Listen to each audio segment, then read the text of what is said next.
Yo, what's going on, everybody? Cuffing the Dip coming at you guys with another one. How are you guys feeling today?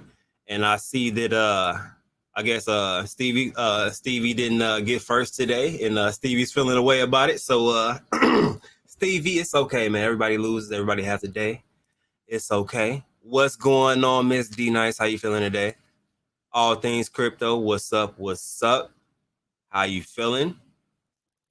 Arthur Larkin, what's going on, my brother? What's going on? Randolph in the building. Definitely appreciate you for sliding. What's going on, Saitama Empress? How you feeling? And let me go ahead and pull in Big Hen for the win. Hey, how you guys doing? Hey, everybody, how you doing? This is my first time actually being on the show. I'm actually excited. So we're going to see how this goes. Word. Let me bring it out. Matter of fact, hey, we got as you guys know, and they do pretty short clips over there. So Just a Man 04 is on I believe it's Tarp's channel with Empire Invest, and also we got Tarp's very own Matt, and I think we got Justin also in Empire Invest over there. And I think it's a recap on Dubai. It was supposed to be at 8 o'clock if anybody was looking for that. J Rock in the building saying Grove with those exclamation points in there. I see you sliding in here, trying to represent for the Grove. And aloha to you, you also. Aloha to you also. You see that? big hen. What a surprise! Exactly. And I'm glad you're surprised and excited. It's two emotions that I'm definitely looking for. We are definitely going to dive into some information with Big Hen. But like I said, we do get the Just a Man 04. So we're going to tune in for a couple of seconds, see what type of info we can grab into it, and then we're going to dive into some info with Big Hen. All right, let's go. So I believe it should be ready to go. And who's an incredible crypto YouTuber and all-around amazing guy, and also happened to be in Dubai at the Crypto Expo. And not only that, Just a Man got to experience the Tarp Reader in person. I think we're perfect. So why don't we bring in these two fine gentlemen and ask them about these experiences themselves? Please give a warm welcome to Matt and Justin. Wait, us? Yeah, double Matt and Justin. Which Matt and Justin? Yeah, exactly. Double trouble, right? Hey there, guys. How's it going? Before we start the show, guys, I know you've all been waiting for this moment, and let's get it out of the way. And that's, of course, the camel milk. Our very own Empire Invest will be drinking camel milk live on the Tuesday show, guys. And that challenge has been issued by Mr. El Falasi. And in case you're watching, Mr. El Falasi, make sure to join our Discord for some more fun. Anyhow, are you ready to nail this challenge, Empire Invest? Yeah. Well, one thing to clarify, he wanted me to drink it directly from the source. Okay. And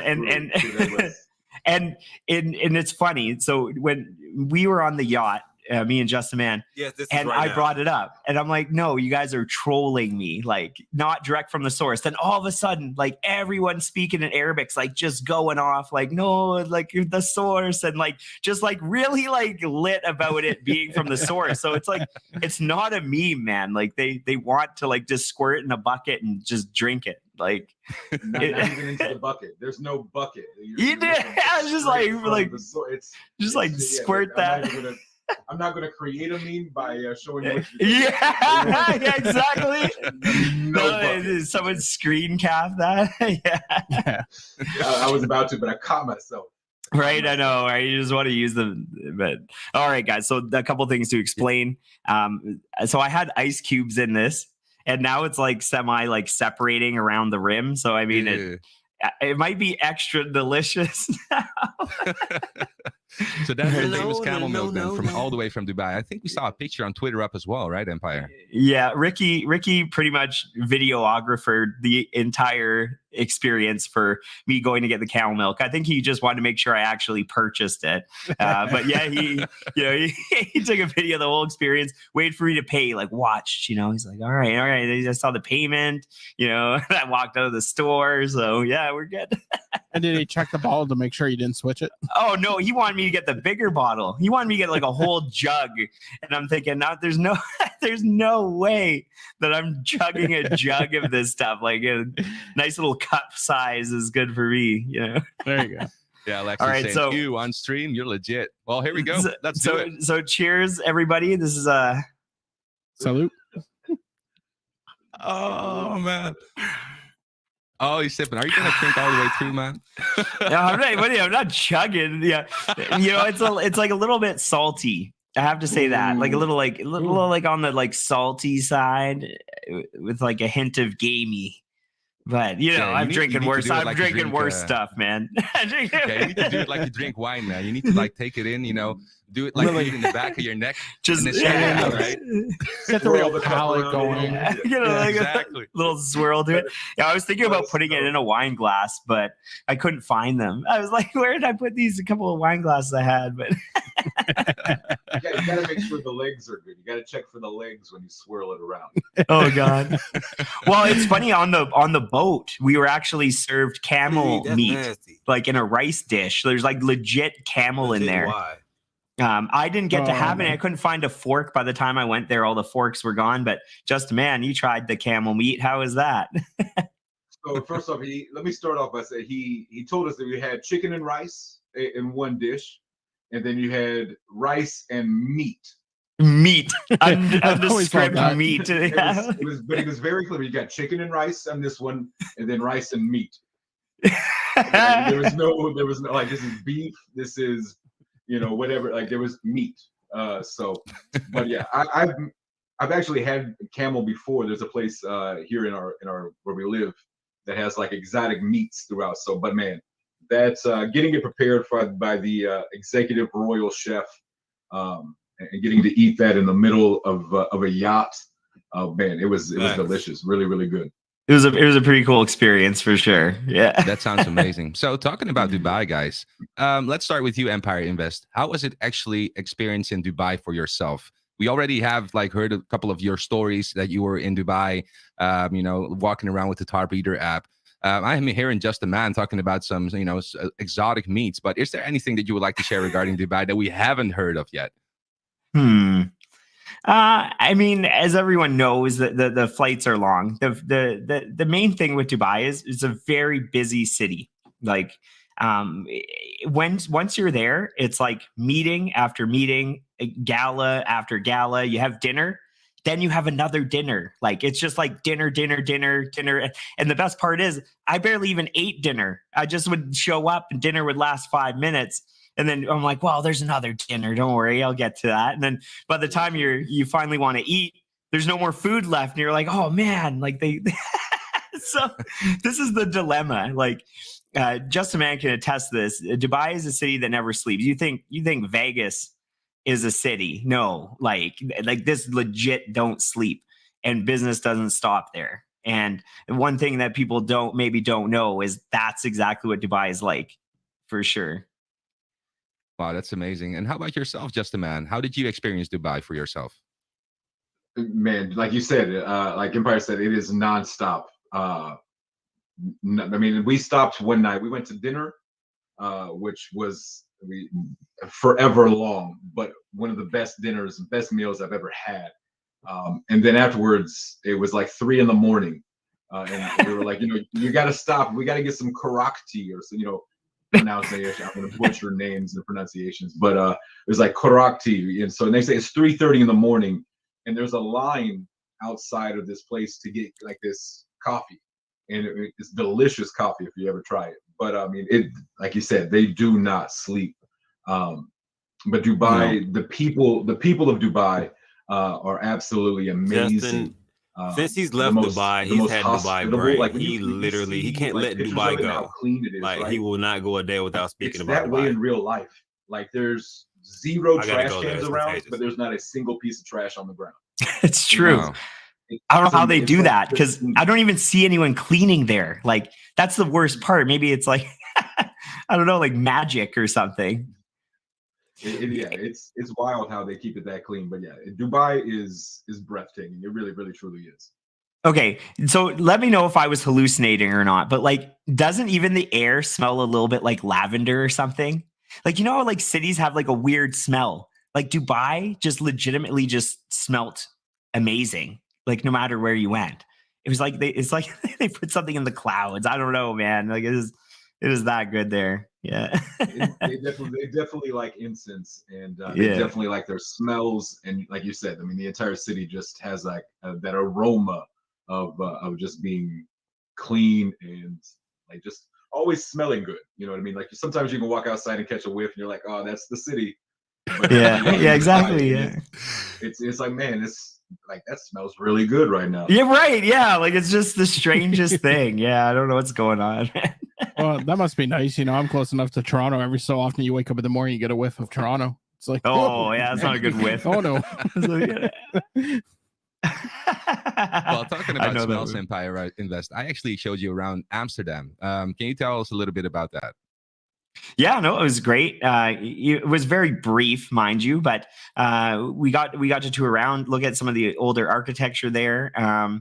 And one of the nice things about that is I got to try a couple Heinekens right from there. So it's direct from the source. It's not quite camel milk, but it was good, man. And yeah, man, I think we spent so much time just chatting about Tarp and getting to know each other. And, now it's just like everyone else I met in Dubai, even where, we just became like brothers, it was great. Loved it. Yeah. And after experiencing thing yourself, people are asking when Amsterdam. I'm ready. Would you be down for a second go in Amsterdam? Would you actually advise people to go to Amsterdam after what you have experienced? Yeah, for sure. I mean, there's so much to do there that I can't even start. Like for me, I'm like a museum type of guy, and there's so much history around there. I was like kind of just quickly Googling like what could be open, you know what I mean?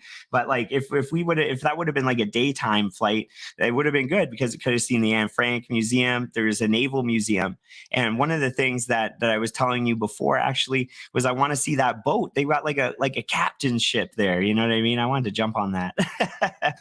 Yeah. Yeah, and tonight we have Just a Man on stream, guys. Like I said before, we start. Just a Man is a crypto YouTuber and a dear friend of ours at Tarp Token. He also has a YouTube channel. So if in case you're missing out on some content, make sure to go subscribe to his channel. I will post the link in the description down below later on. But the reason we brought Just a Man over at this Tuesday show is because Empire Invest actually showed the Tarp Reader to Just a Man, and he was actually experience it in person. So Just a Man, I would like to ask you, what did you think of the Tarp Reader app so far? I got to see it. We took a little spot behind the booth and where we could find some quiet time and actually get to see and talk about it. But getting to see the actual Tarp Reader for in person live as a content creator, I do live streams every day. And so every day you understand when somebody's like, hey, tell me, what do you think about this project? Or what do you think about this project? And I have never heard of this project. I probably will never hear that project again most of the time.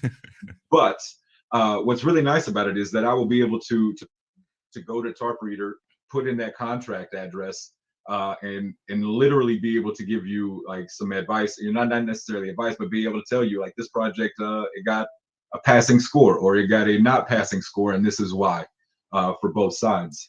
And it's not like in a way to where everybody can kind of understand it. If you have a general basic understanding of crypto, you'll be able to understand the Tarp Reader. It's not like something that's going to put out, because you see all these contracts and audits that are like, check line of this contract and all that. You're like, what? You get lost. But it's really nice. Function 46 is bad because 46A should be 6A43842. Wait, what? Yeah, like what? I love audits. Yeah. I love audits. They're so much fun. Yeah, so I mean that breaks it down right there. You'll be able to eliminate, for the everyday person, you'll be able to jump in there, and if you have a question about a contract, boom, put it in there, and you'll be able to get a pretty good understanding. And it's basically like a little mini audit that you're getting in your hand right there in front of your face. So pretty dang cool, and I'm excited about it. That's incredible. So Justin, if you actually talk about the Tarp Reader app for a little here, people have already seen the video on the Tarp YouTube channel and on Twitter and on other socials. But can you touch base why this app is so important, and what do you think that people will like the most about this app? Well, I think it's the simplicity, right? Everybody needs to do their own research. We all know we need to do our own research, and sometimes we get lazy, let's be honest, and we just check Twitter, or we check something, somebody's talking about something new. But now it's going to take you 3 seconds to do that research. You're not going to have to go to 5 different websites. You don't have to learn Solidity code at the level I know it. So basically you get my brain inside this app. So you're going to be able to go through, it's going to tell you everything that it sees. And not just that, it shows you what the top 10 wallets are doing. It tells you what the buys and sells are doing, and it tells you what the current price is. It gives you everything you want in one space. And I think that's really such a game changer. And then, I mean, the back end's just absolutely incredible. Not to brag, but completely incredible. I was talking to you today, like we're bringing on an extra data scientist to help with the AI to make sure that it's learning properly. And like the level we're doing things at is so high in comparison to anything out there that, when you go to put something into the Tarp app, that you're going to get good information back, and that your research is going to be there. Yeah, for sure. And for the people that don't understand the difference between, for example, Token Sniffer or Watchtower, what is the difference between these two and, for example, the Tarp Reader? Of course, there's an AI, but what does this AI actually do, and why is it so special? So generally speaking, when you have a contract reader, what it's going to do is it's going to do comparatives, right? So it's going to say, hey, I'm looking for this code. Is it renounced? Yeah. Okay. There's been call. It's renounced. Is it this? Is it this? Is it this? Whereas the AI is actually going to look at the code as if it's a human being. And that's where, data science is so cool, is that you get to do things the way a human would do, but you get a computer to do it for you. So it's going to be not only looking through that code line by line, but it's also going to be monitoring it. So let's say you're invested in a project and you've been in that project for 6 months. You totally forgot about, when is the liquidity unlock happening? All of a sudden you get a ding. Hey, liquidity unlock's coming up. Go check out what they're talking about, because that's an important time to be looking at. Or, hey, the developers have made this call. This call is a little bit questionable. Maybe go check what they're talking about. There's perfect. The long term, because how many times do you put a token back into Watchtower, into Token Sniffer? You do it once. You only do it once. Yeah, and then you walk away, but things can change. And that's where, the AI really helps out. And it's also looking for patterns and behaviors, which is something that's really cool stuff. If you're into computer sciences and stuff like that, you would know how cool it is to be able to track behaviors. And what we're doing is we're looking at the wallet behaviors of the developers that can maybe show us signs of something that's coming up. So, it keeps you really protected at a very, very high technical level, but does it in a way that you'll simply understand it. And I think that's just beautiful.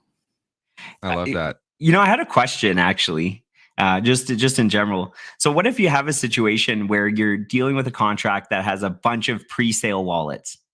Mm-hmm. Are you able to just add those manually in so that the AI can track it for you? Yeah, because those will be the first wallets to hold.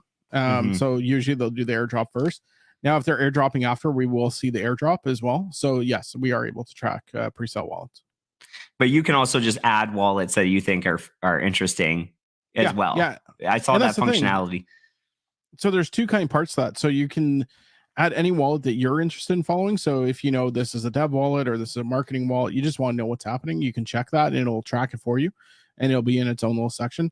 But the other thing too is if you see a suspicious wallet and you're seeing stuff that might be you can flag that, right? And then it comes back to our system, and it's going to keep an eye on that wallet. And if it does find suspicious stuff, it's going to throw it in the suspicious wallet section, so that you'll know, okay, there's something going on here. Whether it's a whale selling off or something, you're going to at least know about it. Yeah, because the more informed you are, the better a trader you are. Yeah, 1000%. exactly. I like that. So Empire Invest. Obviously, we already had the Tarp Reader in front of Just a Man, but are there other people like that you actually got this Tarp Reader in front of, and who are these people? Oh, there's one more shot of camel milk before we go. Hang on one sec. A drink per question, right? Yeah, I did so make it like a shot game towards Empire. Yeah, I have to take a shot of camel milk. I got water beside me if that helps. Well, it doesn't help me right now. There's no taps around here for water. Anyways, yeah. So I did get to show that the Tarp Reader app to a few people. Some of the people you saw. So like Just a Man. I did also show it to Del Crypto. And, Del Crypto seems pretty bullish on the app in the sense that he is an influencer as well. He does have a team that looks at stuff, but one extra eyes, right? And that was one of the things I said to some of the influencer there, not just Del Crypto, but it was like, it's good to have an extra set of eyes, no matter how good you are, right? At reading a contract. You could be half asleep reading something and be like, that you just miss a line of code or something. With this, the AI is going to help you with it. It's an automated process, and it's continuously kind of updating as more people search that they search the contract that people are looking at. So it is going to be helpful that way. Now, some of the other people that did get to see the Tarp Reader app was also some of the exchanges I was talking to. So there was a few exchanges. I went to exchange shopping while I was there, and I got the app in front of a few of them, and then we just also talked about what listing possibilities there were in the future. I did also get it in front of different people that aren't kind of even new to crypto. While I was in Dubai, I met a bunch of people that were in the gold business. So in Dubai, a lot of people are hedging their currency against gold. There's a lot of gold trading there, and want to learn about crypto. And one of the most important things about learning about crypto is not just how to buy it, but it's how to stay safe doing it. So if you're a guy who's made millions in gold, and you're about to enter the crypto thing, the first thing you're thinking about is, how is my money going to be secure? And that's what they said to me, and something like this that they can use, that a new person to crypto can just walk in, put in the contract code, and boom, there's a miniature audit going on. That is going to be huge for new investors. Even on the yacht, there was a few people that were semi new to crypto as well. And they've already fallen for. There's one lady, she's from UK, and she was saying, "Well, I already fell for a thing where someone wanted my seed phrases, and I gave it to her, or gave it to him, right?" And so I'm like, "Well, you definitely need this app, right? Like you're making choices like that." But that's the thing. Every single person I talked to was bullish for this to come out. Absolutely, like just kind of piggyback on that. Del Crypto, he has a big following. And has a big, he is an influencer out there. So just imagine Del Crypto, being bullish on a project and going out and shilling it, and it having that Tarp Reader or that Tarp Reader score attached to it. Man, that just adds a little strength to the shill and gives a little bit more validity to the things that are being talked about projects. Once people know, hey, it's got that moonshot, it's got that Tarp project, it's got the Tarp Reader score. I mean, it's usually pretty solid after there. So, yeah, I like it. Yeah, I think we heard it in the last Tarp stream as well. We got to tarp it. I like that so much. Hashtag tarp it. Yeah, so the next time we look tarp it.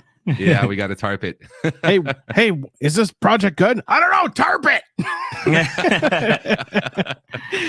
Oh man, that's gonna be fire. All right, guys. Yeah, before you go into my channel, by the way, I'm using that on my channel. We're gonna. Hey, somebody's got a question? Tarp it. Yeah, tarp it. Yeah, there it is. Yeah, want to take a look at this contract? Just tarp it.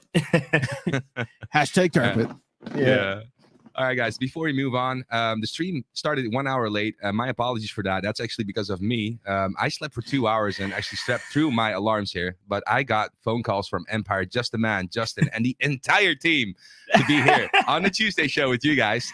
But you know what? Let's do something special because of that. Let's do a giveaway. How does that sound? So in order for you to win a giveaway, let me share the screen and show you what you can actually win. So, next time, please don't say that I have to be late again. But I'm going to be doing a 25, we are going to be doing a 25 million TARP giveaway, guys. Let me share my screen here. Hold up, just give me a second. So in order for you to, let's see, it's going to be this one. Also, let me remove my Discord so you don't see my secret messages, of course. Here we go. In case you're asking, messages. I'm ducking away because I have a camera right in front of my face. Oh, you're not being shot at? No, I'm not being shot. Not yet, at least. It doesn't. Maybe when the Tarp Reader comes out. That'll be a new meme. If we woke up his wife, he's definitely getting shot at. Well, it was my wife who woke me up. I was sleeping like a little child. Let me tell you, I was like that. Those 2 hours were the best 2 hours of my life. No, don't worry, we'll get you back to bed soon. Oh, no, it's all good now. I'm gonna stay awake now, man. I'm awake. I'm really fired up to do this. So 25 million TARP tokens. I'm gonna be tweeting it out right now from the official TARP token Twitter account. All you have to do is like and retweet the tweet and follow Totally a Rug Pull on Twitter. It's going out now, guys. At the end of the stream, I'm going to be picking a winner through App Sorteo. So it's going to be completely at random, but one person will be able to win 25 million TARP tokens. Awesome. All right, let's move on. I heard that, right? Let's see who's going to win the TARP tokens after a little while. Hey, guys. So, just a man, I was kind of wondering, since you've been to Dubai as well, what else did your daily routine consist of there? Oh man, it was during the expo. It was the expo started at 10, so we pretty much woke up from the festivities of the night before. Hung out. I walked around and spent a lot of the expo. All right, Big Hand, you there? See if Big Hand don't want to sleep on me or not. Big shot of Henny. I'm here. I'm sorry. I am definitely here. Sorry. No, you're all good. I was trying to capitalize on this TARP giveaway. hey, I told you. Hey, look, it's out there. That's why it's still on the screen. I ain't gonna lie to you, but I have look at this. Make it 69 million. I'll cover it. Yeah, I'm glad we ain't go off the screen.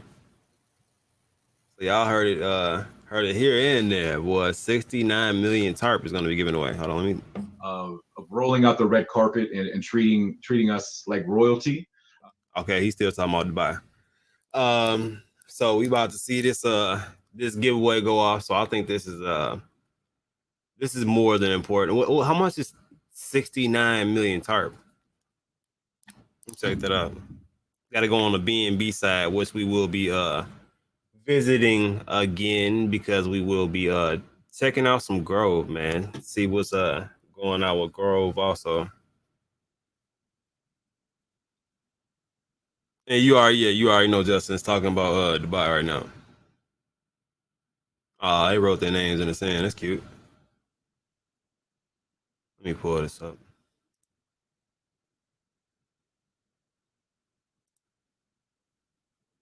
That's how much.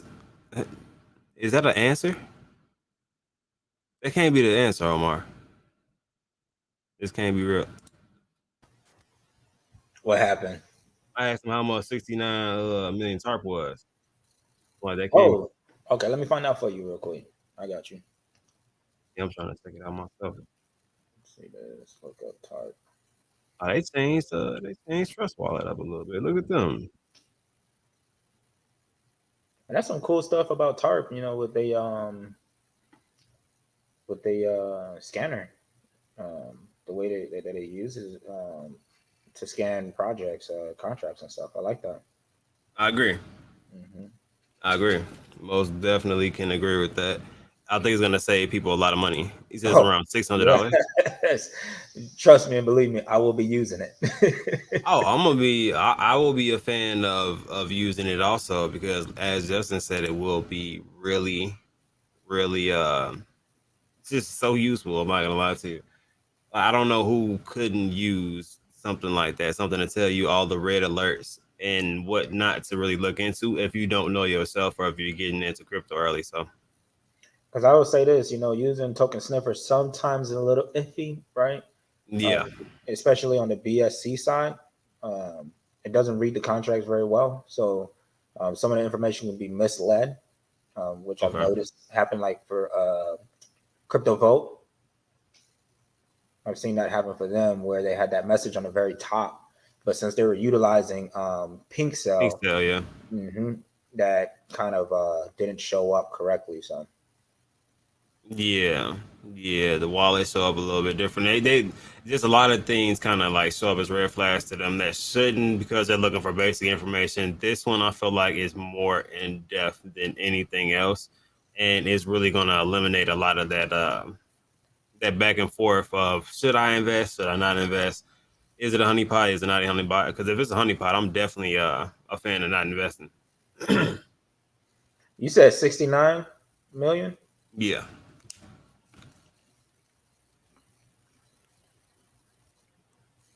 Right now that is $774, so close to $775. Yeah, that's in my book. That's close to $800. I take that. So if they willing to give that away, I will be participating. Definitely, baby fat. Welcome. Retweet that Tarp tweet if you want to get in on winning almost $800. Apparently, that's critical. I didn't know we was gonna. You muted. Man, I forget. I'm still trying to use this thing. Oh, you good? You good? It happens. Trust me. Yeah. Anyway, no. But yeah, I want to be a part of that giveaway. Even if it's the one Tarp is doing, what 25 million they're doing right now. Yeah. And then somebody just put out 69 million. And I want to just participate, see if I get some Tarp, man. And I'll hold mine. Now, did Tarp say anything about staking or anything like that they're doing right now? Let's second. Hold on. For a week. And as soon as we landed, like I was kind of in shock at like how many restaurants Lord, I knew were he like loves McDonald's. You know, McDonald's. Dubai. I mean, everybody's got a McDonald's. I feel like he does. Me and Empire were in the van. I wish I went there, man. I would have been so excited. Not one Tim Hortons, I would have been excited about two. Oh, and they were like one shopping center, and then like literally, we're gonna have to get just a man off of just Dubai. So they're taking the Canada strategy. Well, no, but they do it in such a way that they're attached to like a Starbucks, man. There's like a gang war of coffee there. It's like Timmy's and Starbucks are attached to each other. And so I feel like Timmy's would lose that horribly. No, Timmy's is, I think, winning, man. I don't know who the locals love it. That's awesome. Starbucks had the normal Starbucks size stores, and Timmy's had like multi-floor, like dude, it was like the best Timmy's you've ever seen. Well, that was like the craziest ice cap I ever saw. Like that looked crazy good. Maybe because I hadn't had one in a while, but like, oh my god. I've never had Timmy's before in my life, to be honest. So I got to get one. You know, and experience the full Tim Hortons experience, guys. Yeah, I'm right there with you. I've never had it myself, so we'll have to get that. Well, what you got to do is you got to get an ice cap with an espresso shot in it, and you're set for life. I think I could use one right now, right?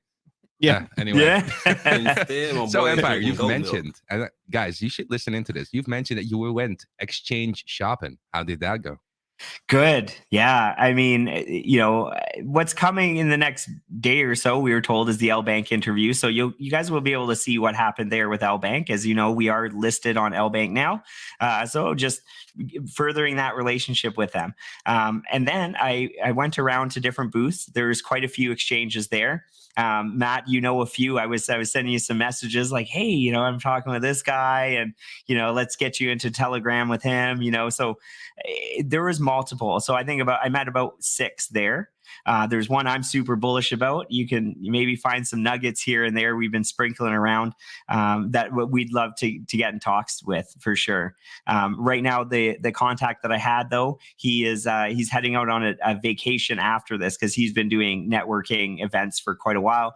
So he's taking a week off. So about next week, I think we can all start talking with them. For sure. So as early as next week, that's bullish, guys. Yeah, that's amazing. Anything you would like to add, Justin, or just Moonshot? I got to be careful with that because there's 2 Matts and 2 Justins here, guys. Earlier, hey. you got me earlier when you asked. You were like, Justin, so what do you think about? I was like, oh man, what's my favorite part?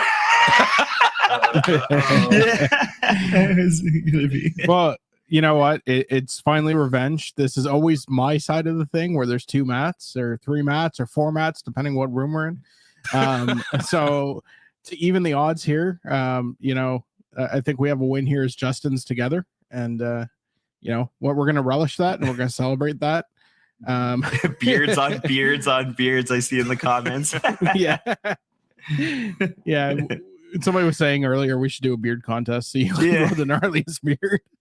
Oh man. I think Moonshot wins the gnarliest beard. So, gnarliest. Yeah. I can go gnarly. Sure. I can go completely gnarly with this thing. I can tell you right now, this took about 6 years to grow. So wow.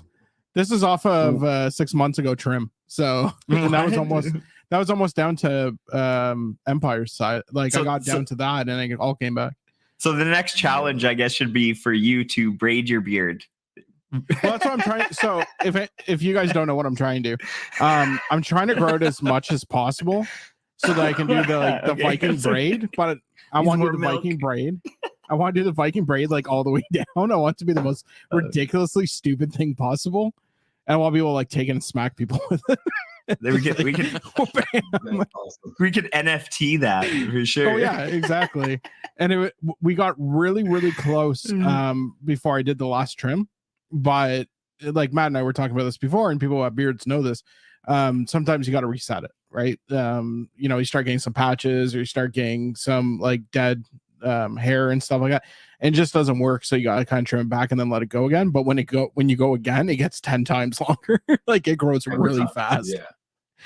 Yeah, and it always blows me away how fast it grows, because like the first time I grew it to get to a decent length took like 2, 3, 4 years. Like it took forever. So like when we trimmed it down, I was like, oh, that was like 2 years of COVID where I could get away with it, gone.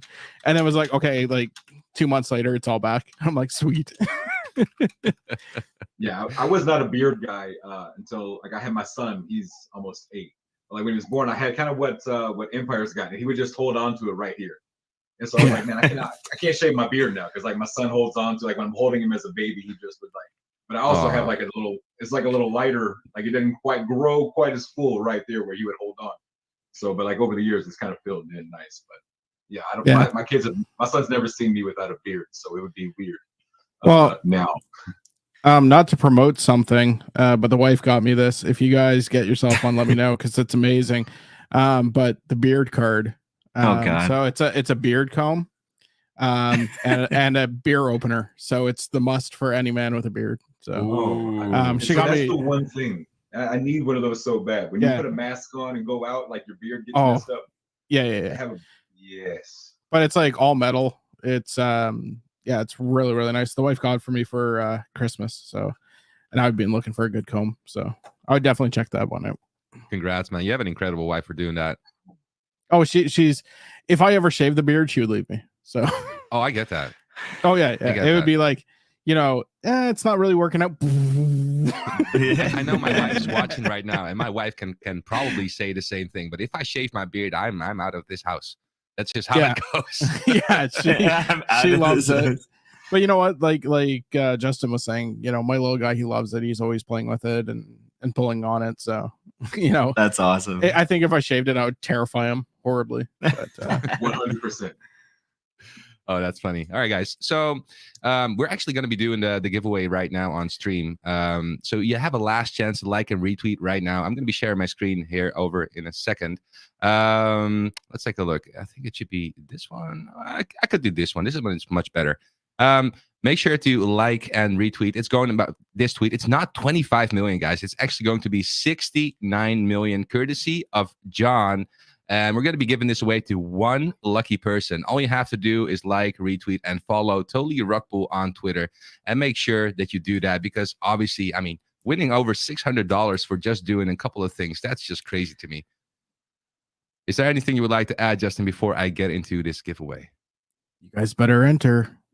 Right? All right. Let's 69 million. Guys, if you guys don't want $600, you can just send it to me. So. Wait, am I supposed to enter too? I'm gonna get in there. Hold on, I need to get that Twitter open. That was on Scott's channel. I think we did a giveaway, and Scott. Did he win it?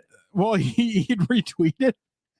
right? Because like we had like specific things, and he retweeted it, and he actually got pulled first as the name.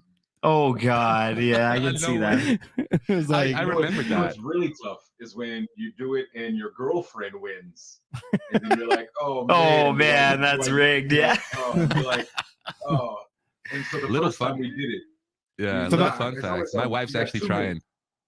So I'm trying too. I just retweeted that, man. But then you look at your wife and go, sorry, you're disqualified.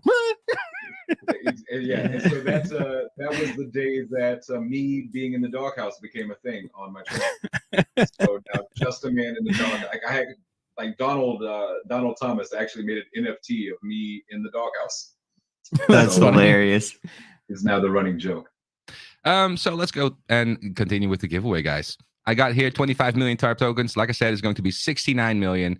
It's going out like for over 200 likes, guys. That's amazing. I'm going to copy this URL and just post it in App Sorteos. And then we're just going to run with it.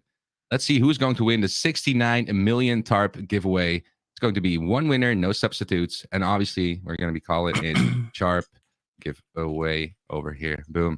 Okay, I'll do a shot. I'll do another shot of the milk before we another camel milk shot. Let's do it.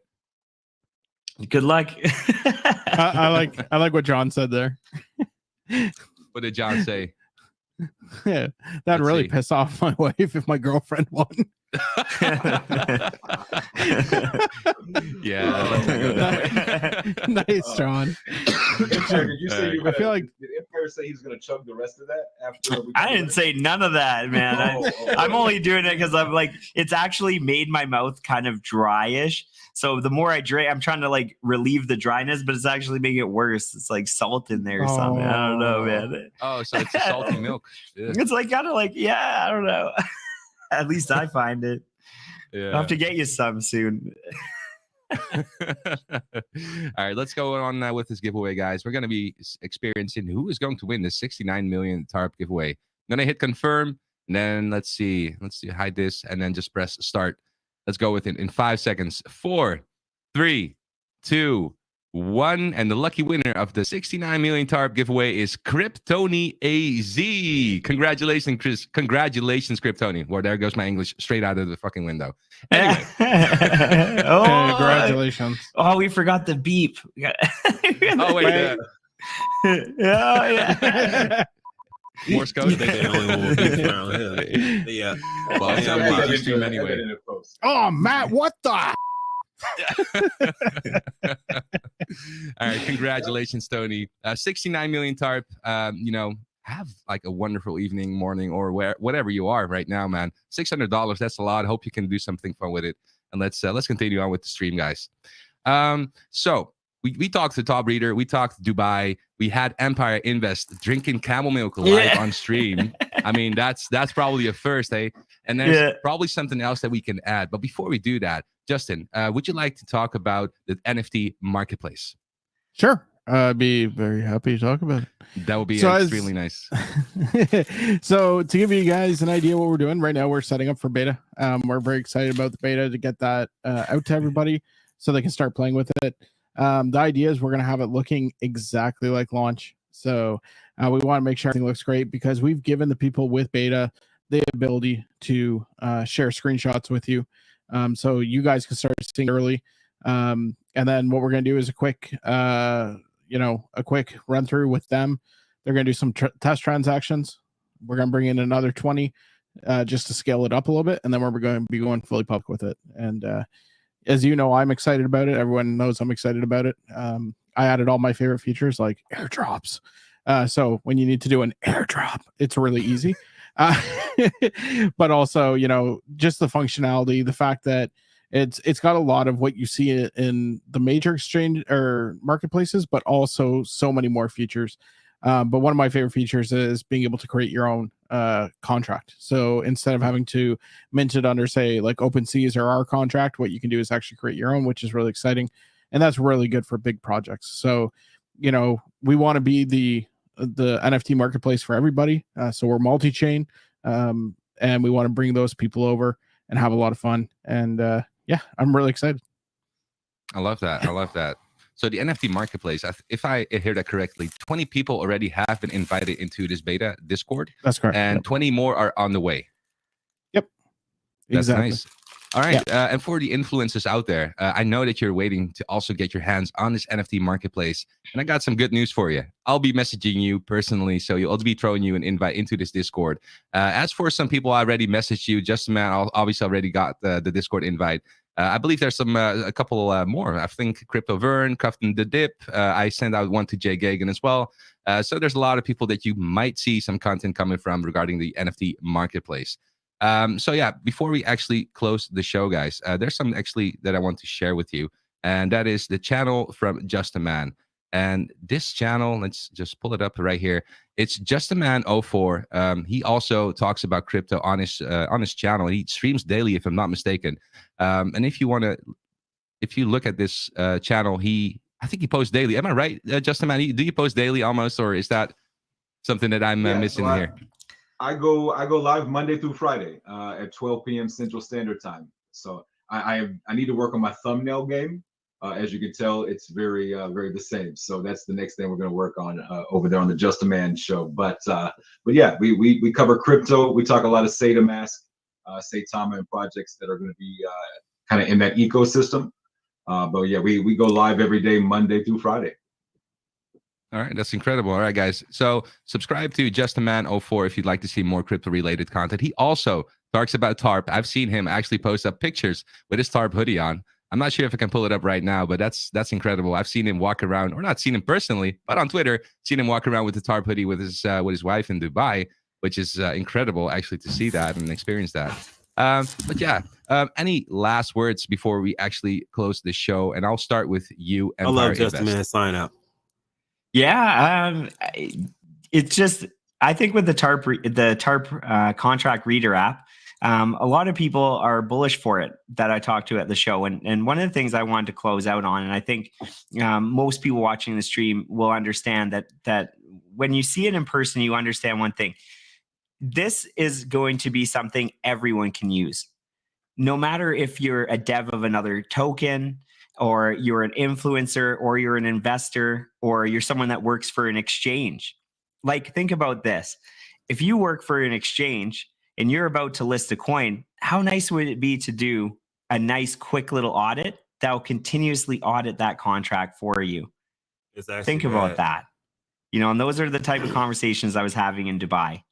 So there's a lot of bullish things to come, guys. Nice, I like that. And what about yourself, Just a Man? Any last words before we shut down the stream? There's two things. I am super excited to have been able to see the Tarp Reader in Dubai, but to as a content creator, I'm so excited. I'm bullish. I mean, Tarp to me is honestly one of those projects where I'm not worried. I have so much confidence in it that the day-to-day, the charts. It's one of those ones where, like, I don't even have to look at the chart because I have so much confidence in what Tarp is doing and where Tarp is going. And it's honestly like my project that it's the least amount of stress in the crypto, which when it comes to crypto and talking about, looking at projects that can be so stressful, worrying about what's the next move, what's that chart look like today. But with Tarp, it's one of those ones where I don't have that stress or that fear. I have nothing but confidence in what the future holds, just because this team has put together one of, if not the best projects when it comes to round. And they make it very, very easy to want to be a part of this project and to be a part of the Tarpies. I mean, the community itself. They come in and they take over my chat sometimes. The next thing you know, it's like rug, 6ix9ine, Tarp. 6ix9ine, yeah, I see those. I love it. I absolutely love it. I mean, as you can tell, I rock with Tarp. I rock Tarp all over the place. The guy at the gas station knows what Tarp is because of this hoodie. It's pretty cool. But the Tarp Reader, man, I am super excited as a content creator to be able to have that tool that I can be able to use live on my stream and be able to give an accurate information and an accurate assessment of a new project that I may not have any clue what it is. It's going to help me out as a content creator to give a good, good information. but it's also going to help the investors by being able to get education, which is the name of the game. You know, as soon as you have more knowledge and more information that you can work with, you're able to make better investments and make better plays with your money. So I think that's the name of the game, and Tarp and the Tarp Reader is right there on point. I love that. Any last words from you, Justin? As always, I love the community. Thank you so much for coming out. Thanks for coming and hanging out with us. And thanks for, hanging out with us during our development period. It's been a lot of fun. We're getting close to the finish line here. We can see the line, and we're all very, very excited. As you can tell, a lot of people are excited about the app, what it means. And a lot of people are seeing now what it means for the entire marketplace. It's not just one angle, but 1,000 angles. Everyone's going to be using it. We're super excited about it. And I'm thrilled and gonna, continue to be thrilled to bring you more information on it as it comes up and as we get closer. And same with the NFT marketplace. For us, Matt and I, we're those types of people who do things at 120, 130%. We go overboard. We make sure everything's right. And, it's one of those things that I think it stands for itself and it speaks for itself as a project. So, thank you, everybody. And love seeing you here. And we'll see you on Discord. I love that. All right. Thanks for being part of the Tuesday show, guys. It was an amazing show tonight with Empire Invest, and obviously also Justin Mann as our special guest for tonight. We talked about a lot of things. We talked about camel milk. We talked about a giveaway. 69 million, by the way. That was a lot of money. And I'm not sure if Empire Invest will actually be chugging that milk, but if he doesn't, I'm thinking of coming over to Canada and do it myself. But, it was an amazing you walk out here. I'll give you a sip, man. I'll give you a sip. I'll do one solid gulp, but checking, man. I'm not vomiting on live stream. Nice try, man. You don't want to create a meme real quick? Yeah, exactly. Okay, I'll do a 2-second check. I think there's been enough memes created. But yeah. I got to shout out Shotgun. That was a good sip. Yeah. What's up, Justin, it's so good. To say something? Hey, I got to shout out Shotgun for the video he created. I saw that in Dubai with when he made the cartoon meme at the end. That thing was. I kept trying to tell you about it, but you didn't. It didn't click in, and then when it clicked in, like what was it? The following day, you're like, now I see what was so funny. You kept asking, did you see the video that we put on of us doing the interview? I was like, yeah, I saw that. I saw the video of me and you, and he was like, oh, okay. And so then it clicks. I saw the video, and then I saw the end of the video, and I was like, "Oh, yeah!" Man, it was with Del Crypto coming out with laser eyes. That's basically Del Crypto the whole time we were there. And that man hustles. He hustles. Yeah, man, he's chilling. He's chilling. What was the most memorable part of Del, before we leave, of Del Crypto? We should both share our most memorable moments. My most memorable moment with Del Crypto is after the yachts. So we took limos to the yacht, and then we took limos back. And so we're on this, we're in this Sprinter van, and it's all the guys. And people are like sleep, like it's after being on the boats for hours. I mean, people are asleep.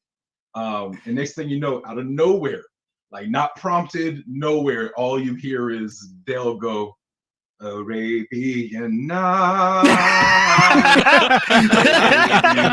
he busts out into this Aladdin Disney song. Man, that's amazing. It was the most random, but the most amazing thing I remember from that. It was just pure gold. And then me and him went into we sang 4 or 5 songs, and everybody woke up and they were like, "What the hell's going on?"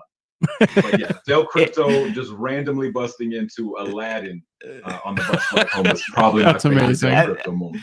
And I think, it's funny though, because Del Crypto on Twitter is not Del Crypto in person, man. Like we get just he's nothing like, he's just so crazy. So my most memorable moment was actually on the yacht. Okay. So we're on this yacht and me and Just Man, Alexa, we're looking off and someone gets injured, like on a jet ski. We're like, oh my God, like what's happening? And so they come back, like, it's not funny, but the guy's injured his foot and he's sitting there and then, as if it was like the perfect meme kind of timing.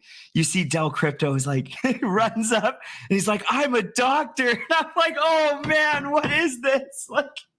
Like, you know, like if something happens on an airplane, you're like, someone, and then this guy stands up, I'm a doctor. And he was just doing the whole doctor thing. And oh man, it was great. And I think he was probably shilling the whole time though. Like, let me just wrap your leg. But have you heard of ETH compounding? But it was just, I don't know, man. It was just crazy. I think you have a compound fracture. Right? Yeah, compound fracture.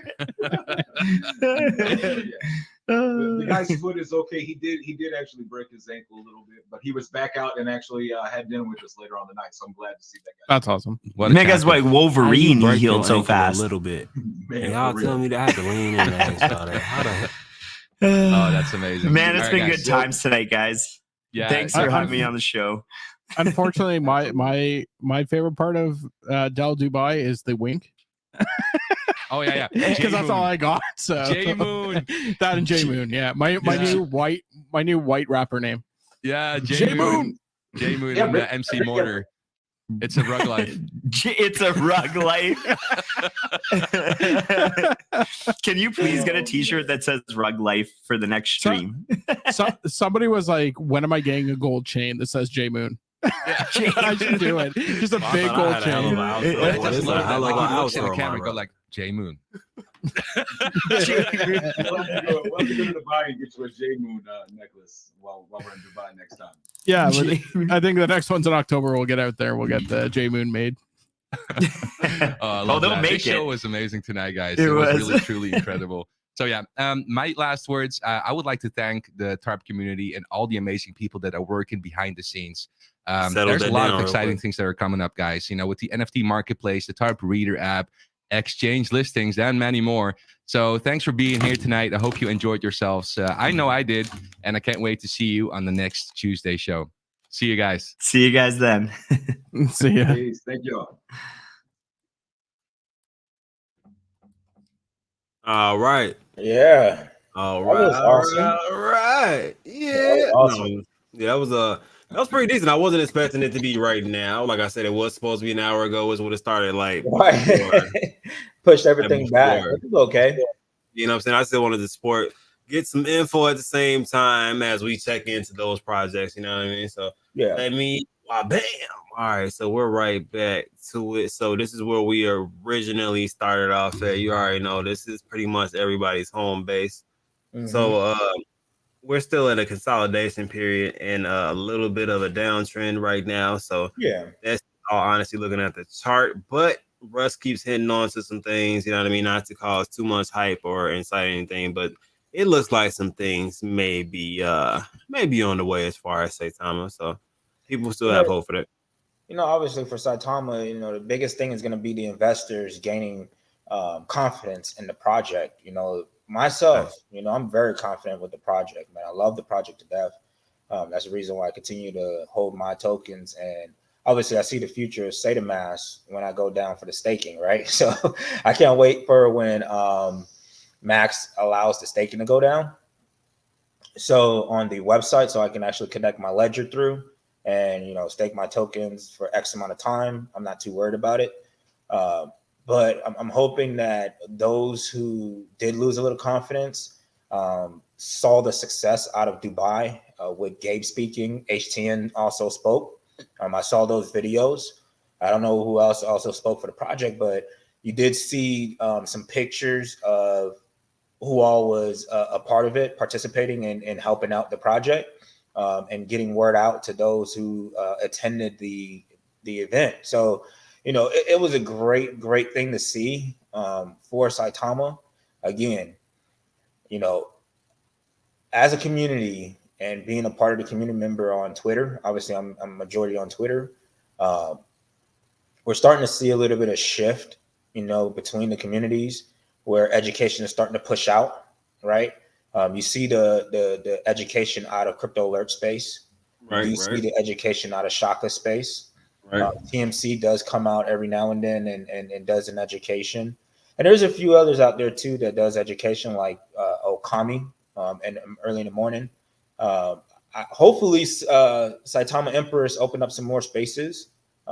Yes, he does that also. You know, because at the end of the day, when it comes down to community and the direction of the project, everybody has to understand education is key, right? And everybody's vision on how to look out for investors, it may look a little different, but the knowledge is there, right? The purpose of what they're trying to give as information to protect as many people as possible, it's there. It's just that you can't be blinded by it because you get caught up in the positivity or the wave, right? So I'm hoping that as we continue to grow as a community on the Twitter Spaces and as Saitama Wolfpack, we start to see that turnaround and see that confidence come back on the investors. So most definitely. I feel like it's a lot of what you said. A lot of the, as of right now, the investors' confidence, this needs to be won back, and basically, Catalyst needs to come out. I've been telling people, I said that for a long time. When the Catalyst comes out, then literally people are really forgiving when they see exchange that has high volume, or you know what I mean, or a top tier exchange period. You know what I mean? They're definitely they're gonna want back into the situation. Not saying that's financial advice at all, period, or just trying to read anybody's mind, but just saying that it's good possibilities. I mean, it happens a lot. I mean, people exit and end up coming back into positions on a lot of different things. But have you heard of Kishimoto at all? So yes, I am invested in Kishimoto. I was excited to see that they are being listed on SetaMask. It's one of the projects that are there. I invested in early. Well, it's early for the project, but it was late November when I actually invested in. I love the idea of what they're doing for the gaming. I'm glad to hear that they are still in the direction of building that game, but on a 3D aspect. So I want to see what that's going to be all about. I have one of their Kishi Ninjas, so I'm hoping that I get a chance to use that into their game. Did you get a star? Huh? Did you get the one with the star on it? No, I did not get a star. I did not get a star, but I can go search for one, so I can save it. But I think they're doing something for those too soon. Yeah. Some type of event. And they do have. There is another piece of Kishimoto. I forgot her name. It's under a girl's name. You talking about Kasumi? Yes. That also has NFTs that's out for that. They call her hashtag she thick. Yeah. Right. Have you seen her? Yeah. Yeah, most definitely seen the anime pick ain't playing. Yeah. I got a favorite one. I call her Miss Licorice. She got an all red on. Yeah. So I'm excited for Kishimoto. I want to see the direction that they go in. I believe they're also creating a VPN for themselves as well. As one of their utilities. So I want to see all of it. I want to see the direction for Kishimoto, and I want to see it go north. And I hold that. And I did add a bag on Saitama, and I did add a bag in Kishimoto. And April 1st, it's not April Fool's for me. This is legit. I'm looking to go into some more projects, and Saitama is high on the list. I'm hoping to see that. And it sucks because I want to see the price go up, but I kind of want to see the price stay consolidated like that so I can take advantage again. What's going on? Yeah, I feel that. I'm not gonna lie to you. I'm my name is Covenant Dip, so everybody knows I like to take advantage of those low periods in the chart and kind of capitalize on that so I can make some money when that bull run kind of comes back in. So right. Moving forward, just just skimming through because I actually got a subject I wanted to touch on with you, and I did take a little bit extra of your time, so I don't want to hold you. Oh no, you good, man. I'm here. Okay. Available. So, what are your feelings on Shaman, and how do you feel about the recent updates? So with Shaman, I'm pretty laid back with it right now. Obviously, Tony did give awareness that they are planning for the V2 a long time ago. Really, he spoke about that. Obviously, they had the opportunity to be listed on SetaMask as well. Obviously, there's some changes that they want to make, so I'm waiting for the V2. And obviously, his game he's been working on very hard on. So for right now, for me, I'm just waiting to see what Tony has stored for Shaman. And obviously, it's one of my bags too. So I want to see it going in the right direction. I love the vision that he has. He has a lot of people backing him. It looks like he is working with Brew Labs, so that's also a stronghold right there, right? For a lot of people, got to experience growth with that, and also about to experience Lucky Brew. So Brew Labs is probably one of the upcoming audit companies that do create contracts and putting a stamp out there. So I want to see Shaman go north. Yeah, that's how I'm feeling too. And what's going on, Mr. Terry Briggs? Appreciate you for tapping in, man. Definitely appreciate you. What's going on, my brother? And yeah, man, I'm Brew Labs actually did Grove's contract too, right? Yes, they did. Yeah, and so the way you know it is you go over to the contract creator and you can actually see it. They put their stamp on it. Okay, so they do stamp their contracts. Okay. Yeah, every single one of them. Man, I'm telling you, man, like there's definitely some good projects coming out, man, and a lot of them went through Brew Lab. Okay, so we're gonna that transitions us to one that had a little bit of a rocky start. They did. So, what are your feelings on the Core Combat? So with Core Combat, obviously they had that, and then that's before the rocky stage, right? Where beforehand there were projects that were already manipulating the market as far as using people, right? Holders, I would say, and people would chase the green candle. They'll have pre-sales and all this stuff, right? And obviously they get wrecked in the process. So when Core Combat had that situation, it kind of made me step back. But they did rectify it. They did help out the holders to make sure everything goes in the right direction. They did add Virgil, who I know as Wolfie, right? A businessman on his end, and also very knowledgeable on crypto. So they brought him on board. He's been doing well with it. And there's many people too. I just don't know their names very well, besides Wolfie, right? That's helping out with the project. So go ahead and look out for who those people are, because the project is moving in the right direction. I am going to be investing on Core Combat on April 1st. They have been moving in the right direction, and the business aspect of the company, who they have in play, is making me confident. And they did open up a space to educate me about the project and what they've been doing. So I respect that tenfold for them for doing that. So yeah, makes me a little bit bullish on the project. Now you open up a question. Now you say you're gonna be buying in on the first. What's going on the first? So on the first, obviously a lot of people know about growth and the private sale, right? So out of my growth token, I will be taking out $3,000 and move it across 3 different projects. So Saitama is looking like to be one of them that I want to get into.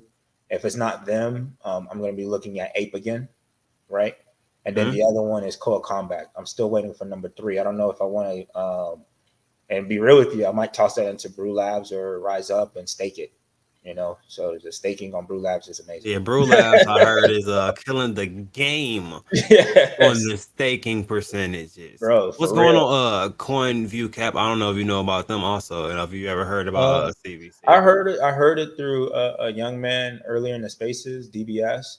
I still got to go learn about them. So no, I don't know much about that project. Yeah. I'm still doing my background too. You know what I mean? Right. They had I do know that they had a pre-sale. But I think that's that and they're also trying to compete.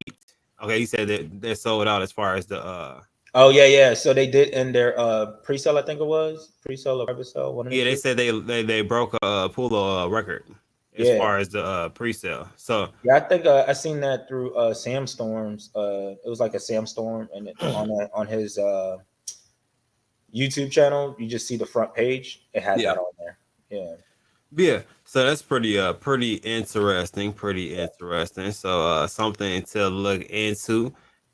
See, they apparently didn't want to step. They didn't want to step into this real AMA, my brother. You know what I'm saying? Like they wasn't ready for this real sauce yet. You know what I'm saying? So they ain't hit me up just on the AMA. So yeah, I need to learn, because a lot of people is talking about them. So that means they're doing something right when people talk about you. Yeah, and I'm curious what the hype is about. But you I don't know if y'all have seen my AMAs before though. I be having questions. Bruh, I'm right behind you. Even the contract address, we go look on the Ether scan or BSC scan, and after that, we're gonna ask 1,000 questions. Oh yeah. You get through one of my AMAs and you make it through and through. You know what I'm saying? Like you are a solid. Not only are you a solid project, but you definitely gonna have me looking at cuffing some dips around there, right? Yeah, but. Yeah, but shout out to you. I appreciate y'all sliding through. But yeah, Core Combat, like I said, been doing a thing. I've been hearing little announcements here and there, different ambassadors popping up. You know what I mean? So being more of a lucrative thing. L Bank, they just got their L Bank listing. L Bank, and okay, so controversial question, really quick. What's up? So, how do you feel about how they obtained L Bank? I don't know how they obtained it. That's actually a good question. So pretty much they didn't have enough in the marketing wallet, and Wolfie actually disclosed this to the chat for full transparency. He told them that they will say a little dip in the chart because he's going to take profits from his own private bag from the tokens that he purchased, and he's going to use that to fund the liquidity for L Bank. I'm gonna be real with you. You know, if investors feel that that's something malicious after he's been transparent about it, and you can actually see the tokens move. Obviously, when it comes down to listing, right? And you guys got to think about it. If you're a holder of a project and a dev or a big name, I would say somebody who's a part of the team, and he is actually a COO or a CFO, one of the two. But he's telling you what he's doing so he can better the project, right? He has to take that out to create liquidity on L Bank because they don't have enough in the marketing wallet to create that, right? So if somebody wants to bash the project because of that, after they've been transparent, doesn't make any sense to me, right? Wouldn't you want your project to prevail, to do well, right? Yes, sir. So, and that means you want to be able to have that project spread their name out. And right, get that volume. Get on the exchanges. And L Bank ain't no weak exchange. It's a decent exchange to be on. L Bank is like the stepping stone for a lot of different cryptos. That's like that first exchange, that gateway for where you start getting more volume in and more exchanges kind of start taking a look at you. So you got to see it in that benefit that you're going to get out of it, the exposure out of L Bank, and then the exposure when the other exchanges start to list, and then you start building over time, right? But I think the transparency being there and the investors can see that happen is, for me, I'll be all right with it. That's not a bad situation. Now, if he did it without the transparency and somebody found out about it, then I would have been a draw concern. Okay, why did you pull that money out? Why didn't you let the investors know? So, So I definitely appreciated that and the transparency behind it. So I'm thinking I'm gonna hit you with another curveball. Ever heard about Capex? So Capex. Somebody told me about it. Somebody told me what they're doing and what they're trying to accomplish overall. I believe it's sort of like Axie Infinity a little bit. That's pretty much what I know. It's just an NFT project, and it's going in a direction like Axie Infinity, where you can own one of the NFTs and then you can build them up into their game and all of that. So I like that idea. Obviously, the name kind of caught me on the aspect of like the gigapets. That if that project moves in the right direction, I'm invested in that one. I do hold K-Pets right now. If they do what they need to do, then I'll be all for it and buy one of their NFTs and jump in, and get that to my children to play around with. Yeah, I definitely think it's going to be one of those situations because it gives me kind of Pokemon vibes, what I mean? Or the Digimon from back in the day kind of vibes, where you get a couple of the characters you get to fight a couple of them characters, you switch them out, you know what I mean? When the other one's kind of injured out, you know what I mean? You kind of do what you got to do. So I like that, the player versus player of it. Those aspects are really nice, you know what I mean? And then on top of that, the token itself has pretty good reflections. There's a lot of different aspects, and then trying it adds to the rarity of the NFTs, which I love NFTs. So right. If I can add to the rarity of my NFT before others really get into it and be ahead of the game, mine's already on OpenSea. So hey, if you lazy, go ahead, holla at your boy. It's already put together. Look, go ahead and buy. You know what I mean? It's just it's a big market to make passive income. So that's what kind of got me leaning towards it. So right before we talk about the next one, just to give people a perspective too, we got to remember the market right now is sitting at 1.8, if I recall right, as a whole for crypto. Right. It's literally the same money moving around. When we get to 8, you guys will realize the volume went up to 100 grand because of 8 coin, right? and we've seen what that token or coin was capable of doing in the market. So obviously, as new money come in and big money come back, and we get to that 2.8 again and start spiking into the 3 trillion, then we will start seeing some movement. Right now, we're just seeing a lot of same money moving left circulating. And right. Yeah, it's the just same recycling the same money, chasing green candles. Yeah, it's basically what it ends up being. Yep, and people take profit. So when you see Capex and a few of these projects are down right now in the red, you're just seeing same money take their profits, move it in something else, and it's starting to look good, right? That's all. Right. Yeah, most times that's how I feel about the situation, and I mean, bear market. I mean, it's only certain people still bold enough to trade right now. Right. As volatile as the market is, you know what I mean. So it's only certain people fighting through that wave. Yeah. Right. Yeah, I most definitely can understand that, and yeah. So that brings me to the next one. I don't normally touch on this one too much, but we are going to touch on it today just because of the controversial situation that kind of happened within it.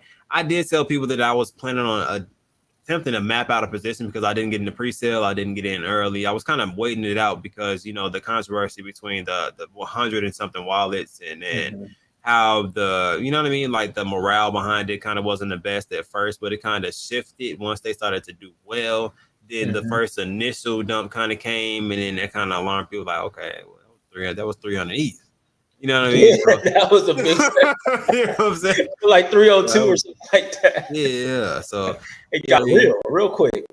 Right. You know what I mean? So when we talk about terrarium, right? Obviously, to this day, seeing the dumps happen from those wallets, even if they're pre-sale, that's pretty big dumps, right? Based on the price action where they're at and the direction they were moving in. People drew concern, and I'll say the names. Obviously, Feltron, Anime, Shaka, and Torres.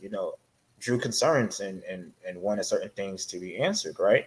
And I wanted to know that too before going into the project. That's what made me stand back. When a project doesn't answer those questions, it makes me like, right? And I was one of the ones that at first, when they first launched, or before they launched, actually, I had put out scam token because I was looking at the Etherscan and I was looking at the tokenomics and I was looking at the wallets and I was like, yo, none of that really matches up.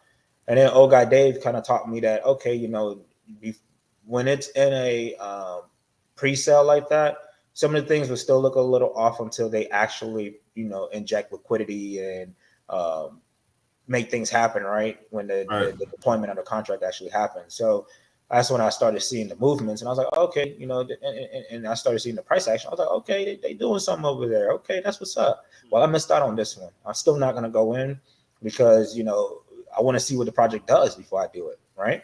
Right. So I took the post down out of respect to the project and the holder that's in there. And another draw concern happened when Feltron bought up the 108 wallets.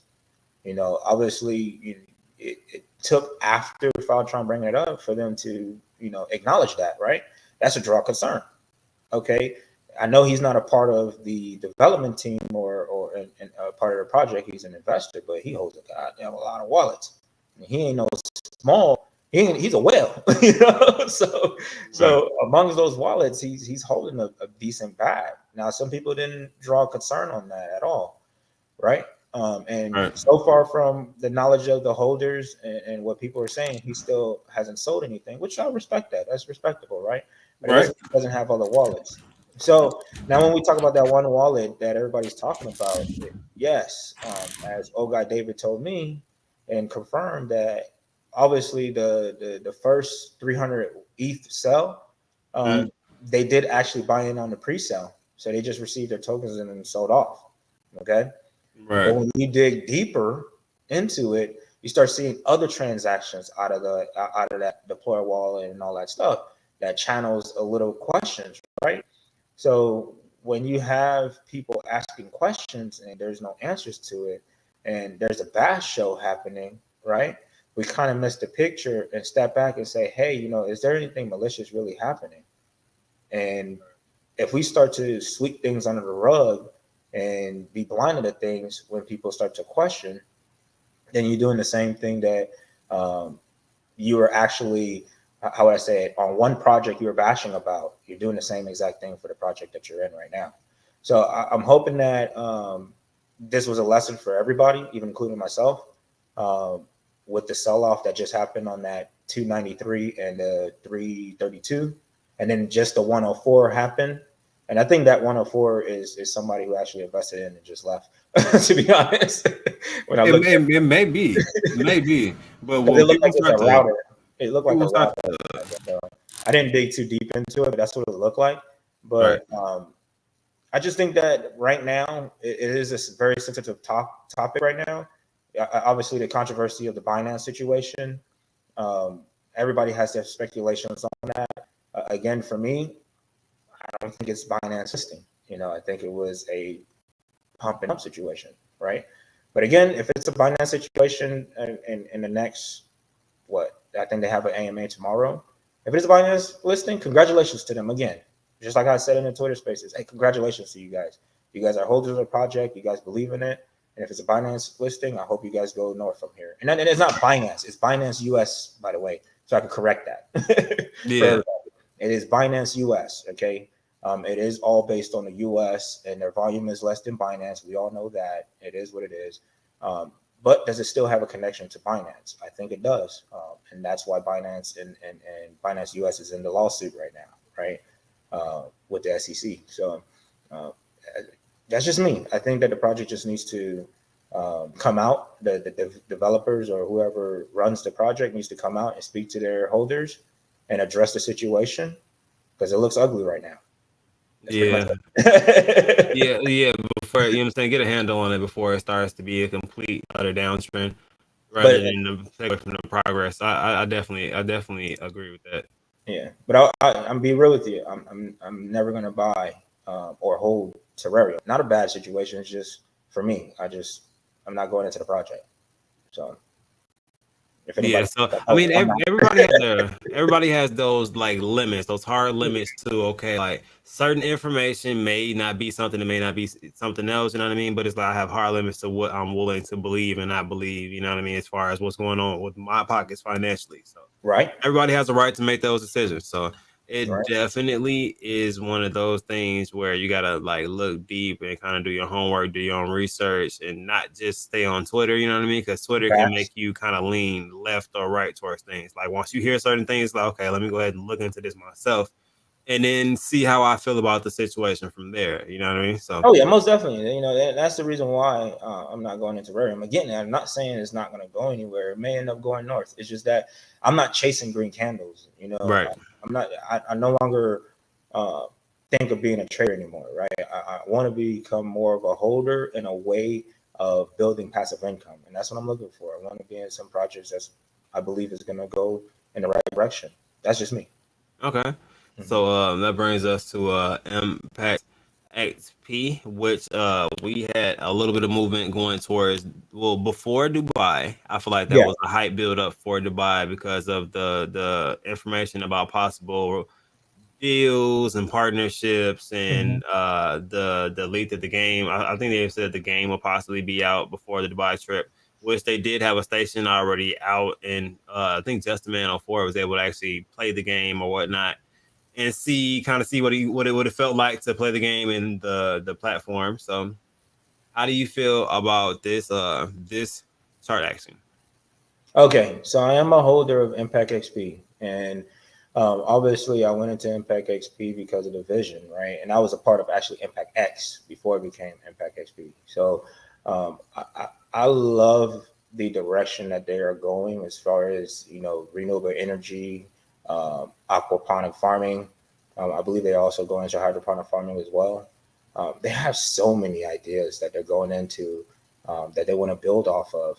Obviously, I want to see that Impact MC come out, which is sort of like it's going to be a better version, I guess, of CoinMarketCap, where investors will get a chance to invest in projects based on their analysis, right, and their vetting for those projects to be listed on their platform. So that makes it a safer zone for holders and new investors, when they walk in, they can actually go there and say, okay, I know this project has been vetted a little bit, and they have this score. I can do my research and all that stuff, right? So it's all about being safe when you invest or become a holder. Now, when we look at I get it, the gaming is beautiful. All that stuff is great talk. But I think people are missing the bigger picture when it comes down to the hydroponic farming and the renewable energy, how great that can be for a project. And I'm not just talking for impact, I'm talking about for all green tokens, right? Right. This is huge. Impact XP with Jod being out there and making some waves and making some connections is going to be huge for Impact XP. And I'm hoping that whatever they built off of Dubai can transition to the token itself and the ecosystem for Impact XP, because there's so much. I think they also have something else in play. I forgot. I remember Shaka was speaking on it. I can't believe I forgot what that is, but it was something big of a news that was beneficial for the project. I'll have to find out for you. I completely forgot that piece, but I know Shaka for sure in a space mentioned it after Jod spoke about it and AMA that Rashid held the first time. So I have to go back and find that information. No big deal, no big deal. You know what I'm saying? Just a brief overview. But yeah, just trying to see what your initial overview of Impact XP would be. Not like an in-depth like break. It doesn't have to be nothing too technical. Yeah. Jod hasn't spoken a lot yet up until the time coming up to Dubai, because he's been working hard getting stuff taken care of, right? Right. So just because a developer is quiet doesn't mean they're not working, right? So to hear all the news, to hear all the stuff that's arising right now is beautiful. So yes, once this market starts to shift, I see Impact XP as one of the projects that is going to move north, and that's one of the projects I'm invested in. I want to see it. Definitely. This one wasn't, when they said a whole different type of animal right there. Oh yes. Definitely came out different. I don't know if you guys saw it, but at one point it was at about $50. This isn't even like showing. It's not showing on there because it was kind of early before they injected liquidity, a big amount of liquidity at that. So very controversial, right? ApeCoin, I did ape into. I was able to double mine. I saw an opportunity, obviously, because ApeCoin is attached to Bored Ape Yacht Club, right? Right. And just like everybody else, that's just what I saw it for. I didn't really care for the DAO itself so much, because when you read about what the DAO is really about, it kind of is predominantly towards those who hold a lot more, or those who have the majority vote aspect. Yeah. So I saw it as an opportunity to just, take a little profit real quick and move on and come back, because I know it's going to hit that. I know for a fact it's going to hit that 50 again plus. It's going to get there. I'm hoping that, the controversy between centralized and decentralized between this is not a centralized aspect, meaning that right now, 15% of the supply was given to NFT holders of Bored Ape Yacht Club, Mutant, and I think another one of their NFT projects. And then obviously 8% was towards the I would say the owners of the project, right? It was 8% of the supply. Right. And then after the 8% of the supply, they did a 14% to those who participated on building the project for the ApeCoin and all of that. So that's a lot of people who have it's a majority now versus the public who has a vote, right, on the direction of the project. So realistically, it's still within, it's not on the other aspect of it. So yeah, I made my little double. And again, I want to see where ApeCoin goes. I'm not saying that it's not going to go anywhere. I just want to see where it goes. I'm going to buy back in once it dips. I want to see that 9 to 8 again, and then I'll be buying back in. Yeah, most definitely. And then let's go to your side of the fence. Mm-hmm. You already know we dip and dabble in CVT also. Oh yeah. So how do you feel about the CVT and what they have going on right now? All right. So what CVT right now, again, I'm just waiting to see something out of the project. and hopefully what they're building with these certificates where you can actually encrypt your whatever tokens you send. So those who actually, send in the applications, I'm hoping many of them do it to where I can potentially store some money for my children. That's what's important to me. And if my kids doesn't know how to learn crypto, because my wife is not in it right now, but I'm trying to teach her. But if they don't know it, I can literally have something in play for them so they can actually access it when they actually turn 18 and be able to pull that from themselves and take care of business. And hopefully I can teach them the right way and how to manage that money. So when that time comes, they can take care of business, even if I'm gone or if I'm here and not watching, Definitely. Mm-hmm. Definitely. So, And it's really quick. I saw a comment. He said, I'm not feeling good. They changed the sales tax to 25. I had to change it to 30. That's not a good look. So that was, sometimes you have to keep up with the announcements also. And yes, I was going to say that. The purpose of that was to make, first of all, okay, so they wanted everybody to get the tokens from Pink Cell. They had to take their whale mechanism off for the contract to actually launch in the first place. Then for people to obtain their tokens, they had to wait, then put it on once people actually obtain their tokens from pre-sale and knew everybody got it. So that was just a technical error that they had to adjust for because they already had the whale tax in place. So it would have been a 25% tax at the beginning anyway if things would have went and rolled out how it was supposed to. Because normally tokens have that to kind of regulate their floor and prevent people from wanting to dump large amounts, because you will be putting money, pretty much recirculating money back into the token, as you will be putting money into your pockets also. So, and then they also did announce it that they're going to be doing that 30% for the first 2 weeks, 25% for the second 2 weeks, and then they're going to drop down, and I think it's going to be 15% for a week and a half, and then it'll go back to that normal 10%. So, and even at that, man, they really have a high reflection.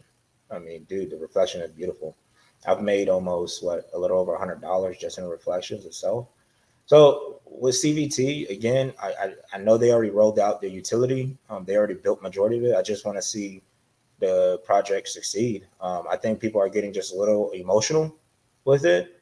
But if you set aside the emotion and see what the project is for, then you'll understand why you're investing in CVT. Oh, snap! Most definitely. Last but not least, of course, your piece of resistance, man. Hit me with some Grove info, man. Okay. What you got going on? All right. So obviously everybody has seen the launch. It was a beautiful launch. It was launched exactly at 6 p.m. And on top of that, everybody, yes, Grove token contract was created by Brew Labs. Okay, they put their stamp on it, and they assisted on making sure that, okay, if we're going to do certain things to make sure our investors are long-term holders, they gave some advice that was good advice for the direction of the project, right? Because John E, Richard, and Mindy as co-founders believe that this project is something for the long term, and we want to make sure that investors are there for the long term and not something short term, right? It's not a pump and dump situation, because we're looking for it as a business aspect, right? Now, when we talk about Grove in general, right now, so far, what we have done, beautiful launch, great contract, was a great smart contract with an anti-well system in it and an anti-bot system in it. We do have a buyback wallet to help stabilize price action. So think about it this way: if someone was to dump the price right now and cause an impact onto the price, we're able to buy back. Since the tokenomics has that in play, we're able to buy back some of the tokens and burn it, so we can stabilize price action. We do have that 1% liquidity. So just overall, so everybody knows, it is actually a 10% tax, where you get 3% reflection, 2% burn. 3% goes to the marketing and devs, and I'm going to explain that one to you. And then obviously you have the 1% liquidity to help stabilize price, as well as the buyback to help stabilize price. Now, we have been listed already on Indacoin. We already listed on Bitmart, okay? We have been making some moves in Dubai right now. I don't know if you guys heard the announcement. We are in an LLC right now in Dubai. which is beautiful. Okay. Now, there's some pieces that people are a little afraid of because of the private sale that happened. We did have a private sale. Okay. Everybody's going to receive their tokens and their supply on April 1st or the day after, but it's going to happen. Okay. John is doing something in play to protect people. So what he did was he went ahead and burned 5% of the supply. So you'll see that happen. Okay. And he held. Okay. He's going to be doing some burning throughout the time frame. It's just periodic. It's not something that's going to happen and be announced right away. Because what happens is when people know that a burn is going to happen, they set up for the play to dump. And that's not what we're looking for. So he will be burning without us knowing. So it's going to be an anonymous burn. And when that happens, then he'll announce that he did it. Okay. And that's to help protect investors. And as well as obviously when you look at the sell-off happen, if it does happen for April 1st, then, again, we're able to protect our investors who want to stay long. That was exactly what I was going to ask. So pretty much the buyback is to also kind of buffer the fact that you guys did a pre-sale and that was a pretty much release date so that you guys would have built up enough money within that buyback wallet to kind of suffice for if you guys had a sell-off in a large nature. There you go. As well as he's able to burn supply too if it's needed to as well to help with the price as well. So he hasn't burned the other piece yet. So that's one thing that people should be on the lookout for as far as seeing what growth token is all about as a business and as a token and what we're trying to accomplish overall. We do have the anti-well system in play. Your wallet cannot hold no more than 500 trillion at a time, and you cannot sell more than 50 trillion at a time, as well as you can only sell once every 6 hours. Okay, so that helps with defeating the purpose of people trying to pump and dump. Okay. So now, really quick, you said you can only sell once every 6 hours. Yeah, once every 6 hours. So what stops? What stops me from sending to another wallet and it doesn't. No wallet. It doesn't. You just it just hinders you and slows down the process more or less of okay. Makes it a little harder and a little bit more a little less appetizing than try to do it. There you go. And then on top of that, you get taxed too. You get the 10% tax when you swap out, and then you got to pay some BNB, which BNB is cheap. It's not a lot. Yeah, that's what I was saying because that's what I was thinking on my BNB is, you know what I mean, like cents most time for that. So. And then, so when you look at it that way, it does protect the investors. And then the anti-bot is just a software that snipes the bots when they come into play. We can blacklist them, and they won't be able to sell any tokens or be able to interact with the smart contract anymore. So they'll be out of play on growth token side. Now, the marketing side of it, what we're trying to do and accomplish overall, obviously, we're going into hydroponic farming. We're going to solar panel farming as well.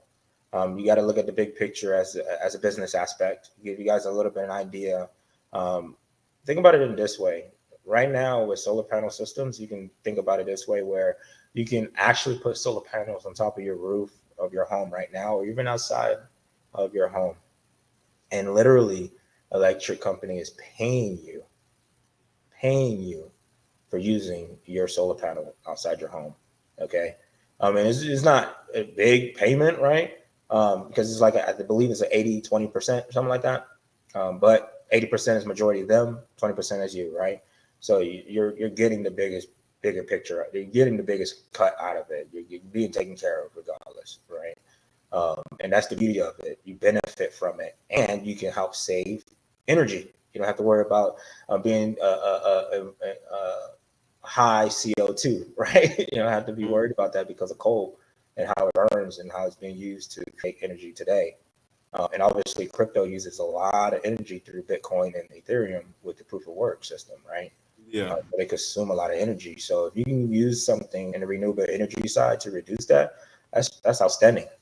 Hydroponic farming, when you look at it on the business aspect, man, think about it like this, man. We create a system where you can do a DIYOR. I mean, I said DIYOR. You can do your own DIY, do it yourself kit where you can build a hydroponic farm at your home. That is amazing, bro. And it has instructions how to build it and what you can do. It gives you some ideas of how to create the nutrients inside the water to grow your plants from your home and have some clean produce for yourself. and a healthy aspect, man. You don't have to worry about pesticides on the soil. You don't have to worry about using chemicals and the aspect of how soil is manipulated to create nutrients for plants. You don't have to worry about all of that. You don't have to worry about protecting the plant in that aspect. You just got to make sure you give it the right kind of sunlight and the right type of nutrients and not overdose it, right? And you'll have yourself some healthy produce being built, being grown at your home, you know? And that right there, the profits that is gained out of that goes towards donations on building, how do I say, a green project. So a nonprofit organization that is in the direction of health and renewable energy or being green is going to benefit from this, as well as we are able to create a circle, like, right? You can call it circle of life if you want to, but it's going to cycle back into our ecosystem, right? To where profits will be able to use to buy back some of the tokens and burn some of the supply. If you go to our YouTube channel right now, Growth Token official YouTube channel, you'll be able to see what that is and what that's all about. If you wanted to go into it, I don't know if you can see it there. But there is a video that actually teaches you the marketing wallet side of it. I did not know all those YouTubers. I know Maria has done one, and Classy Cryptos. I didn't even know the others were there too. That's pretty awesome. So that is the Growth Token site, and you see the videos. If you go to videos, it's the second tab. And then it breaks it down. You see that marketing is the, if you go down where your mouse was. All right, here, marketing. Now you can see how that cycle actually works on the marketing side and what they're planning to do with it. Is beautiful. It's literally taking profits and put it right back into the ecosystem to help out long-term investors and also keep the token healthy overall. Right. Regulate that floor price. So you see that right there. That's the donations there that I was talking about. Renewable energy right there. And then now they're talking about, okay, the profits going back right into the ecosystem of Growth Token. And how does that happen, right? You buy back some of the supply and you burn it. And that's how it cycles all the way through. It's beautiful. People can go ahead and watch that. You can watch everything right then and there, man. We teach everything about growth right through that YouTube channel right there. Everything is right there. So most of people's questions can be answered right there directly. The vision of Growth Token, what we're trying to accomplish, is right then and there. But yeah. Okay. Okay. So I see it actually explains pretty much crypto almost. It looks like. Yeah. Or it explains the reflection rate and how that works. The buyback wallet. Okay. Yeah. So it's pretty cool. Yeah. So definitely check that out if you guys have not already. You guys see what it is. They already have the YouTube set up. So now, outside of the marketing, I haven't even mentioned the big news that a lot of people, if you are a holder of Growth Token, can benefit from. So remember, I told you about Brew Labs helping us with the smart contract, right? Right. Well, they have some great pieces of their product that they provide to tokens. Staking, man, dude, staking is beautiful on their platform right now. So I've heard. Brewlabs.info. You go there right now, you'll be able to stake your tokens and get a decent return, depending on the amount that you put in, right? And obviously, as the pool gets bigger, it actually reduces the percentage. Right now, it's sitting at like 312 at 180 days staking. And I believe it's like 305 or 308 right now for the 90-day staking. And then the 30-day staking is like 2 something. I have to go look at it. I'm not looking at it right now. And then you can literally, if you don't want to lock it, you don't have to lock it, okay? You do have that option not to lock it. It is at 100 and right now it's at 168. But the great thing about this, guys, the minimum percentage as the pool continues to grow is 12%. That's still more than taking your money and putting in a savings account in a bank right now and getting little to nothing. What, 0.5%? Little to nothing, right? I mean, you save $100 and you get what, 5 cents back after a year. You turn around and go to Grove, you get 12%. It's beautiful, and you can take advantage of right now the percentages of how high they are right now. You can take advantage of that, now you also have the farming that's available on Brew Labs like site too. So if you are a holder of, thank you, Mr. Nice. On the staking side, you can compound your growth token. Okay. So when you're on that site, you can, it's your choice on how you want to compound. Remember, you will be paying a fee to do so. That fee does fluctuate with BNB. So let's say, for instance, if it's 40 cents, it's 40 cents at that time, but it could be 50 cents too. So some people are choosing to do it at their own time because it depends on how much you're staking. And if that math makes sense to compound, you can compound every day. Honestly, it's up to you for what you want to do. You don't have to follow the team. But what's great about Brew Labs website, they do allow you to use a calculator, and you can follow that calculator, and you'll see what your amount would be at the end of a year or 7 days, or however you choose to see that on that calculator on how long you want to stake your growth token for. Okay. But me, I'm doing it every 7 days, and I still love the returns that I get out of doing it every 7 days. You can do it every 2 days, every hour, if it makes sense to you. Okay. It's all about what makes sense to you. Make sure you do the research by putting the math together to see if it makes sense to do that many times. Right. And then I want to go into the farming real quick, because that is available on brewlabs.info as well. Right now, you will be able to farm. Okay. And the way the farming works is you'll provide BNB and you'll provide growth token at a 50-50 ratio. Okay. That means that there has to be on both sides $100 worth of BNB. It could be more. It doesn't have to be just $100, but just giving you an example, $100 of BNB on one side, and on the other end has to be $100 of growth token, and they match up as one liquidity pool. Okay. And then when that happens, you can farm it and stake it at that point in time and earn some returns. It is a higher return when you are farming because of impermanent loss. Okay. The way that impermanent loss works, to give you an idea, since it is a 50-50 ratio and there's $100 on each end. Okay. If, for instance, if BNB was to drop $50, okay, by price action and movement, then and growth token at that moment will separate itself to create a 50-50 ratio. So that means that $50 of growth token will be separated to 50-50, which will put $75 on BNB side and $75 on growth token side. But imagine this: if you have not done a farming, then your growth token would have sat at the $100 itself if you have never farmed. That's called impermanent loss. Now, you don't activate the impermanent loss until you separate the two and take the $75 growth and $75 in BNB. Okay. But also the same thing happens when it goes north, right? If it was $100 on both sides, if growth token moves to $200 and BNB is sitting at $100, then that $100 will split 50-50, making BNB 150 and growth at 150. Okay. Again, if you had left your growth token alone without going into farming, then your growth token would have sat at a $200 instead of a $50 positive, right?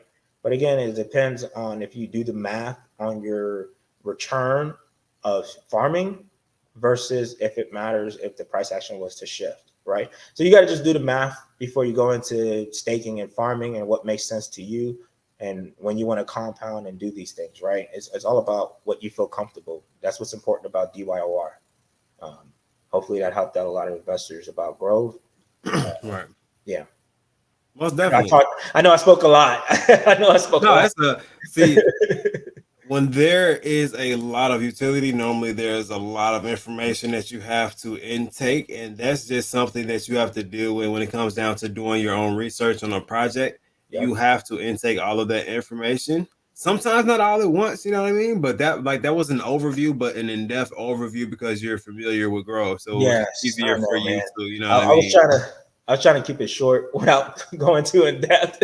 Yeah, like I said, sometimes it's hard to keep it short about something that you know, like, and feel like is useful for the people around you. You know what I mean? Yeah. I wasn't trying to make it a shilling session. I promise you that, Cuffin. Oh, no. No, you're all good. You all good. You know what I'm saying? Like that's see, that's why I actually say that for last, because I felt like that was the one that you had the most information about. Oh yeah. And the one that we will probably linger on a little bit, just because one, it did have a pretty damn good launch. The contract looks solid. I've actually like went through and looked through the contract myself, you know what I mean? Just trying to, you know what I mean?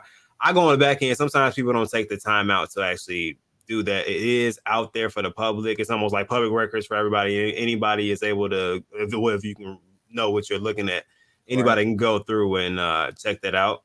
Just like you can check out the holders, wallets, all of that good stuff. All of that information is available for everybody to go out there and kind of do that homework with. Most definitely. And you know, there's so much more in play when people go. And again, I'm not shilling this piece. It's just you can go do your own research and look at it. The Green Oasis, what that's all about. Okay, that's going to be a future of our own exchange. Okay, for green tokens. Grove Keeper, which that Brew Labs portal for the staking and farming will shift over to our portal, where it'll be Grove Keeper, where you can store your tokens as well as stake them and farm them. We're looking into, you know, doing NFTs and as a form of trade. Okay, so people will be able to trade NFTs on our platform. Obviously, we're looking for the blockchain in the future to take control over, obviously, fees. Right? You know, have the best fees out there, the cheapest ones possible. Right. Complete the transactions as fast as possible. Right. So there's so much in the future, just like a lot of projects wants to do. Right. As far as building a future for their token. We just want to create a system where there's a business and crypto fusion together, you know? So that's how I feel like it should be, you know what I mean? Like the business atmosphere coming into crypto instead of the kind of chaos that we've been dealing with recently. I think structure will definitely kind of calm people and make more people want to come into the crypto market itself. And that's really what we need, and that will bring healthy growth and stop that just regurgitation of the same money over and you know what I mean? Like it's like you said, it's the same cash getting thrown around, you know what I mean? Like and it just move from one project as it goes down. It's like, okay, this one's down a little bit, it's about to pump. All right, cool, put it in. All right, it's at the top, take it all out. All right, we got you said which one's coming out? All right, cool. You know what I mean? You know what I mean? That's what it turns into around that bear market, because everybody's kind of scavenging for money out there, you know what I mean? And the average investor was not prepared for a bearish market, so they're still looking for ways to make up, either for the ETH they didn't move to a stable coin, or you know what I'm saying, or B, just losses that they've taken from other altcoin meme coins, you know what I mean? Like just other tokens that are not flourishing right now during the market beforehand, you know what I mean? It's starting to improve a little bit. I can't really complain. What do you think about passive income? See, I'm huge right now on passive income, and I want to benefit from it. And obviously, I want to build passive income on stable coins like you know, Bitcoin or Ethereum or VGX with the USD right on their platform for Voyager, right? I want to go into like Crow and all of that and start building passive income by staking those onto different platforms, right? What is your thoughts on passive income versus taking profits and building on the profits? So me personally, I always, when I invest, I kind of segment out my bag already. You know what I mean? I have possibly, like, I wouldn't say rainy day. It's more of I might take profits if I want to take profits, or if I need to take profits. Or it's one of those where, okay, I already know that I'm not dipping any further into my bag. So whatever game plan I come up with this, and I can progressively come up with a plan and move forward with that. Then I got my bag that I wouldn't mind staking, because if I like the project and it's a solid project, you know what I mean? Like I'm already going to hold it. Why not? If there's better percentages as far as gains for me to do it, why not do it like that? And real quick, we got another person we can ask too. What's going on, Justin Man 04 from Tarp? What's up, Just? What's good, everybody? What's good? What's good? Big Hen in the building. What's good? Hey, man? Bro. Hey, I don't look so big, do I? Nah, you straight. You straight. I cut my hair, man. So some of the people that Zoom with me seen me with my fro. I actually cut it. Oh, you had a fro? I didn't see that. Yeah. I had a little fro. Like if you see your picture on the top right of the video, It's probably just as big as that. I had cut it. Okay. Mm-hmm. It was like a miniature pro, and like huge or nothing like that. Okay. That's what's up. What I walk into? Oh man, talking about passive income. Hey, I like passive income. Passive income, and our thoughts on staking, and what is your procedure on staking versus taking profits as far as a long-term investment? Are you a person to kind of set it to the side and put the whole thing away, stake it? You already have plans of holding it, diamond hands and handing, maybe even dollar cost averaging in and kind of adding to the bag as the dips come, rather than taking profits at those highs? Or, you know what I mean? You're the person that's like, man, no, I need that bag out here, because if the chart goes up enough, I might just take out enough for me. You know what I mean? And then I'll have a little bit left, or I might take the whole bag out. What's your strategy, Justin? For me, I mean, I try to, when it comes to staking, I try to stake a portion or a percentage. Like if I have faith, if it's a long-term play, I'm probably going to lock up, 80%, or somewhere around the 75, 80%. And I'm going to leave that because I have faith in that project and it's a long-term play. But I'm also going to leave myself that 20, 25%. That way I can take profits along the way once I hit certain points that I want. I'm a big person on, planning your trade and then trading your plan. And staking really, really does help with the emotional roller coaster that is crypto. Like for me, like I have SHIB and it's staked, and I could not tell you the last time I cared about what SHIB was doing, because I know SHIB's there. I know I got it. I know it's staked. It ain't going nowhere. Right. So I'm not so much worried about it. So I really do. When it comes to staking, I try to not put the whole thing in, but I'm going to put a little bit more, especially if I trust the project. Pause. So there's reflections while you guys are staking there, huh? Yes. So from what I learned, you said all you gonna say all of that, but you ain't tell me that part. Oh yeah. I should have. I when I go into talking, man, it just some of it gets missed in. So no, yeah, when you stake in Grove, you do still get your reflections on top of being able to compound on top of it, right? You do realize that doesn't happen very often. No, it doesn't happen. Also, on the farming side, what Brew Lab have created too and implemented, not the entire reflections on the farming, but portions of the reflection actually does get implemented into your farming as well, so it gets accounted for. Right. I found that out today through Gabe. Hold on. Yeah, he says that's different. Yeah, he says not the entire 3%, but it's a portion of it that actually still gets. It'd be nice to know what percentage that is, just because I'm a curious, analytical individual, and I like kind of, deep dive in it. I like knowing the information of what it's like percentage, huh? What percentage is that? You know what I mean? Like, even if it's like 1%, I take it. It is additional. I got time for additional. I take it, man. So, I respect Brew Labs tenfold for what they do and what they've been creating and the wave that they're making. And dude, it's different. I'll tell you that. Yeah. Apparently, I'm lagging. So I again, I'm in Brew Labs. I'm a holder of that, and as well as Rise Up. They're also making a wave too. So 10-4. Yeah. Now I need to get into Tarp, man. I didn't know the wave like that for Tarp, man. A lot of people are talking good stuff about Moonshot. So yeah, Tarp is man, you ain't see, man, that launch was a launch to launches. Oh, for real? You know what I mean? Like the momentum for they launch, you can probably launch about 3 or 4 other tokens with probably, you know what I'm saying? Like just we can split the momentum up and still have 3 or 4 good ass launches. That's how much momentum that they had at that launch, boy. I missed out, man. I ain't gonna miss out on this wave though. Yeah. See, I'm gonna go check their chart, see where they're sitting at, and find my entry point. Yeah, that was a launchy launch. That's what you boy. Let me see what that looked like. Yeah, that launch there was like, I get excited. We get excited about launches, but like Tarp launch was like Crazy. Like historic, like 94% of the entire supply bought. Look, like you got that reverse dip. The reverse dip. Look, this is the dip where, hold on, let me go over. It's that dip where it was supposed to go down. Yeah. It was like, zoom. Hell no. You know what I'm saying?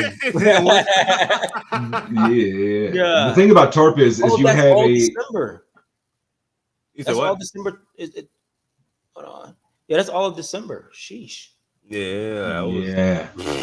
The thing about that launch was you had like smart investors buying in on a launch where they have faith in the project and they bought and then they're holding. Yeah. They took some profits a lot at the top and stuff like that. Yeah, but for the most part, you're not seeing that big sell off and go back to that launch price. It's pretty solid. Yeah. It looked like it's back to its consolidation price, which I might be getting in. Yes, sir. Right. Yeah. Especially before another Bitcoin run.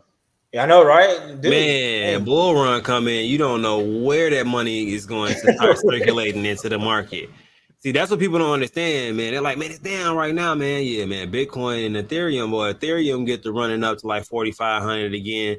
People go, oh my God, do you see the market right now? Right. But the question is, once it touches all-time high, what does it go to after that? That's the crazy part is. Right.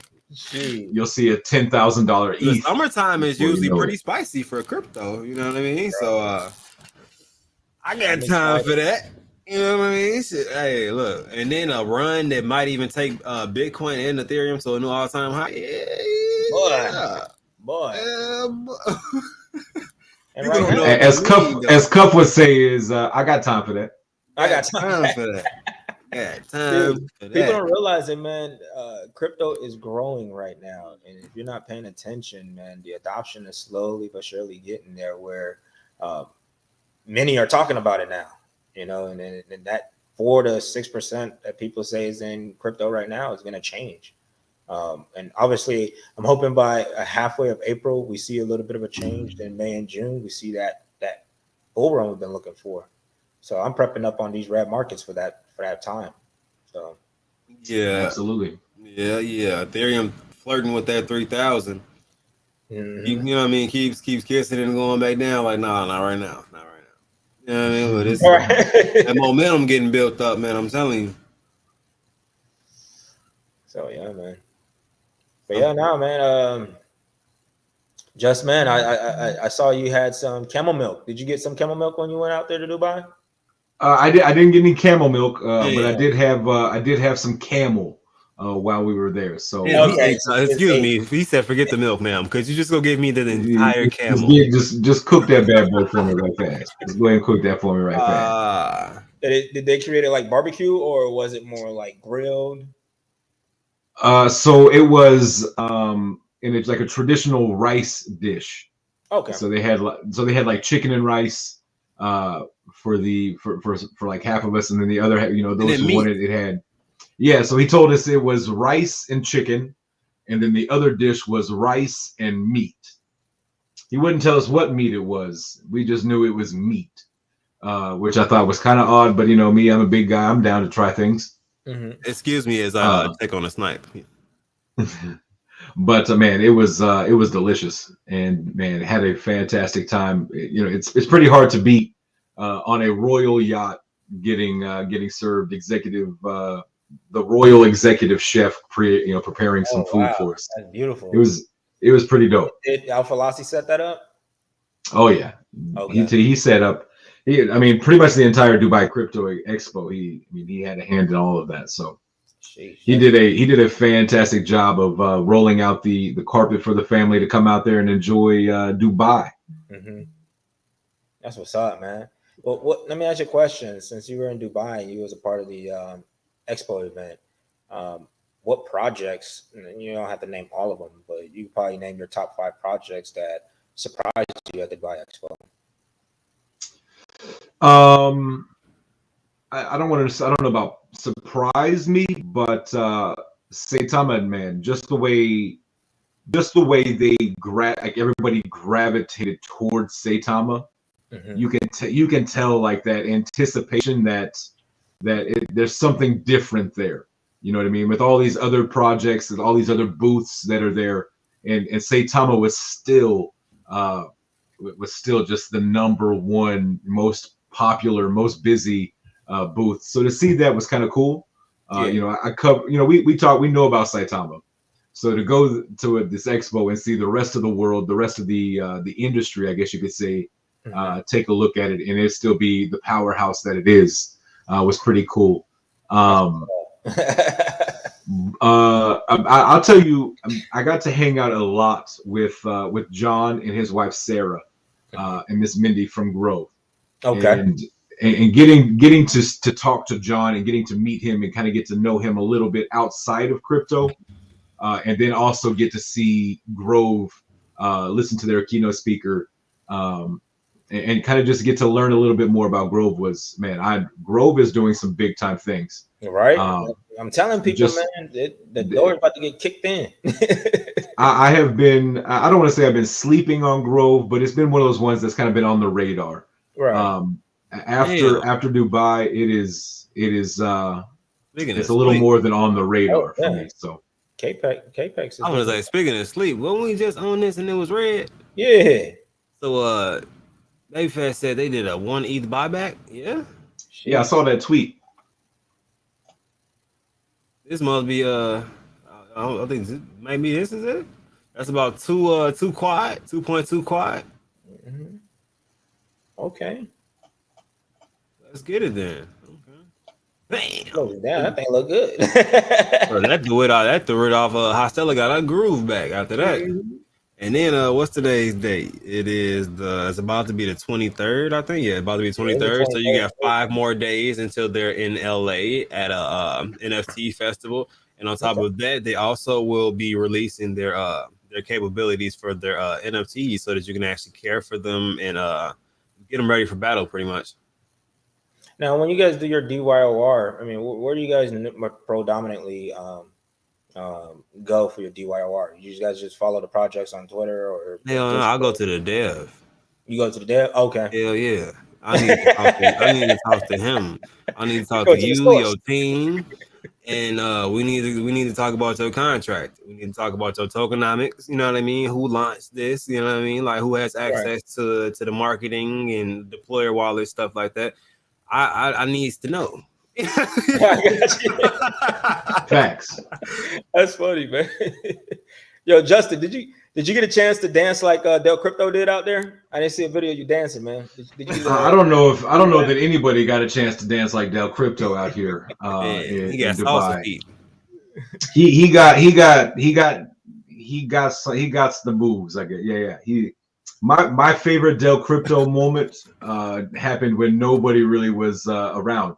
So after the vote, please tell it again, bro. Because when you sing it, again, we was watching y'all. I'm gonna let y'all know what. Man, so Del Crypto. So we're on this yacht for hours, and so we get off the yacht, and it's like people are asleep, like on the bus back to the hotel. You know, after you're on a boat, that's just kind of what happens. And so we're literally like it's silent. Nobody's talking. Like I'm on my phone for the first time because I got a little bit of signal. And the next thing you know, all I hear is Arabian Nights. And Del Crypto just starts singing these Aladdin songs. And he busted out to like 4 or 5 different Disney songs in the middle of this, like the ride home out of nowhere. And it was like the craziest thing, but it was so funny. I would imagine y'all have fun. I mean, we're watching the what was that? The channel you guys had open earlier today with Matt and over on Tarp. Mm-hmm. Yeah, that was funny. It was funny when he talked about the he mentioned something about his beard. It just had me dying laughing. I forgot what it was. What you talking about? Was it Omar with the squirrel beard? Yeah, but he had said something about it. I forgot what he said. It was just funny as hell. It had me dying laughing in the background. Yeah, I know Omar had said it was 2 squirrels holding their tails together, and that wasn't Justin's beard. I had heard that around. No, I think Justin is the one that said it. I think Justin said something, and it just had me dying laughing. I forgot what it was. Oh man. Cup over here hating on my beard, as always. Oh my god! I think Moonshot said something about his beard or something like that. That just had me dying laughing for a moment. Oh yeah, yeah. Oh man, yeah. That was definitely Dubai is definitely a trip, and the people that were there made it a hell of a lot funner than man. Just getting to see Del Crypto run around and be Del Crypto was pretty funny. Yeah, seeing Del in rare form, man. Definitely. Yeah, because Del on a Twitter space is a little bit different than Del in real person. I figured that he looked like he's a lot more fun in person than he is on. Oh yeah. Oh, he's still a walking goddamn billboard, but it's still, you know what I'm saying? Like, shit, I guess that's how I gotta be and shit. Every time I say somebody here, God damn it, you think you ain't never heard of hey man, look, I got a list of things you ain't never heard of. Let me go ahead and take you over here and sit down real quick. You want some Kool-Aid? I'm saying break it down for that ass. Oh man. But no, man, I mean, I'm happy overall. I'm excited for crypto. I'm excited to be here. Thank you, Cuffin. Oh yeah, of course. Yeah, Just thanks for coming out, man, and chopping it up with me, man. It's a crazy experience. I never thought, entering a Twitter space, just asking 1,000 questions, I'll be over here talking about a project. You know what I'm saying? Yeah. Talking about crypto. Man, look, so we like to really have a chill, kind of relaxed environment, talk about crypto, educate people if we can, educate them about different things, as I feel like they have. Compounding was addressed in here. A lot of people didn't even know what the hell compounding was.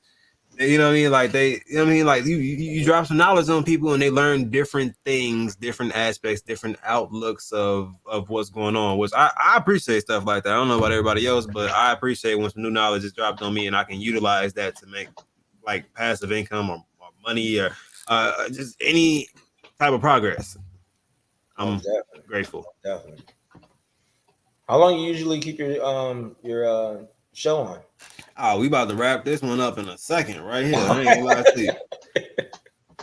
I was just about to ask, man, because before Justin got the loud type on, I was just about to ask. I was gonna say, man, did y'all want to say anything before we got out of here? Chat, did y'all have any questions? Period.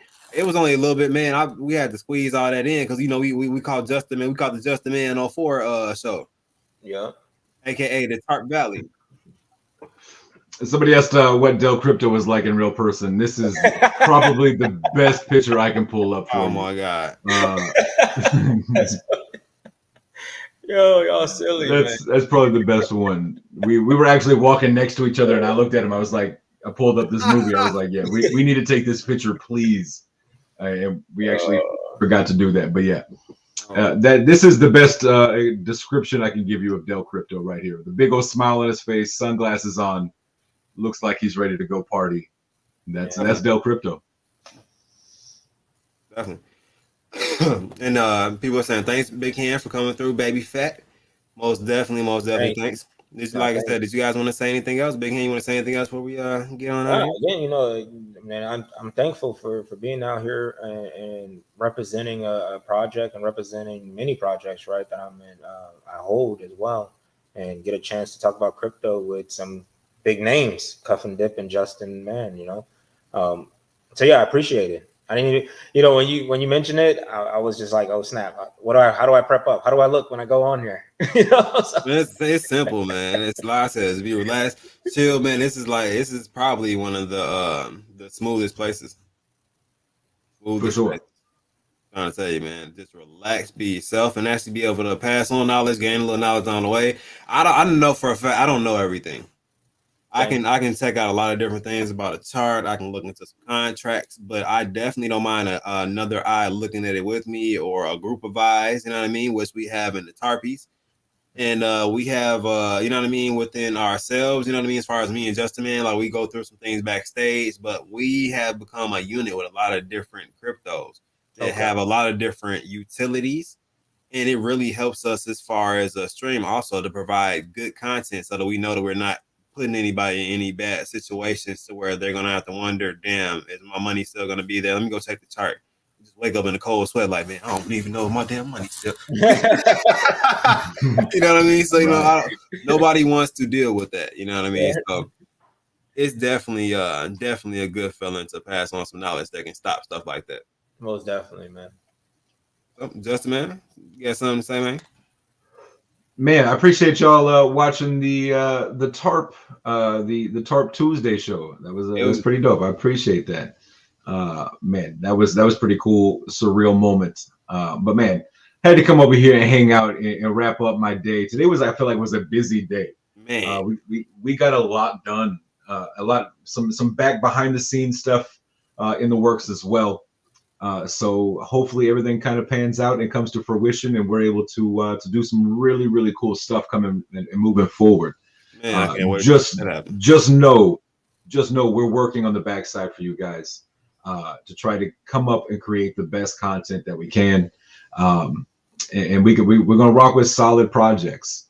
And like I got to spend last week with Grove, and I really, I have to take a deeper look into that project, because it had kind of been pushed to the side a little bit.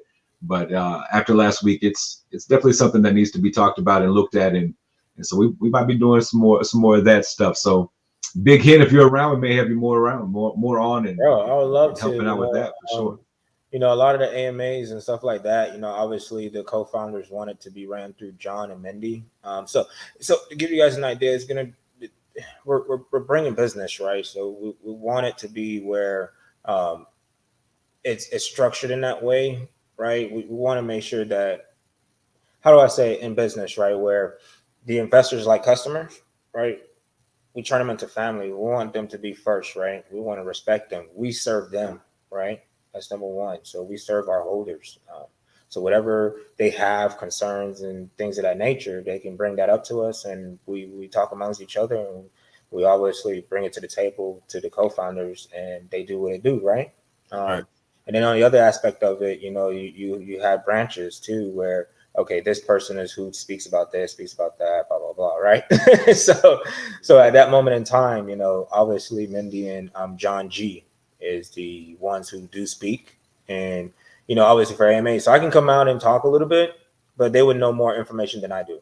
I just know the pieces and bits of it to give investors just a little bit of knowledge what the direction of Grove Token is going.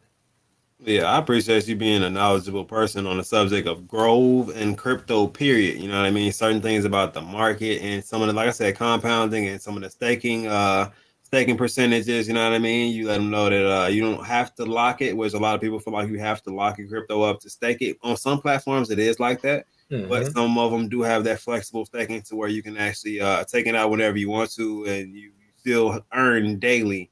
Kind of like Kishimoto also. I think they have something similar to that also, to where they have that staking where you don't have to do that also. So it's just a good feature to those who don't really know where they're at with that crypto, and they're still on the fence until they get to that real confident point where they want to, all right, let me go ahead and stake this for 90 days, or, you know what I mean, whatever the period is. So right, most definitely a good thing to hear. What'd you say? Too bad we can't go out with a big hand staff. Oh yeah. So have you ever been in one of my spaces, man, with a Grove Token AMA? I always end it with some inspirational song that backs with a great speech to end it off before I head out of the space. So, you know, it's a way to keep our minds positive and understanding the direction of the project, right, and what we're trying to accomplish. Right. Definitely feel that, man. So like, you ever play football? Oh yeah, most definitely. Right.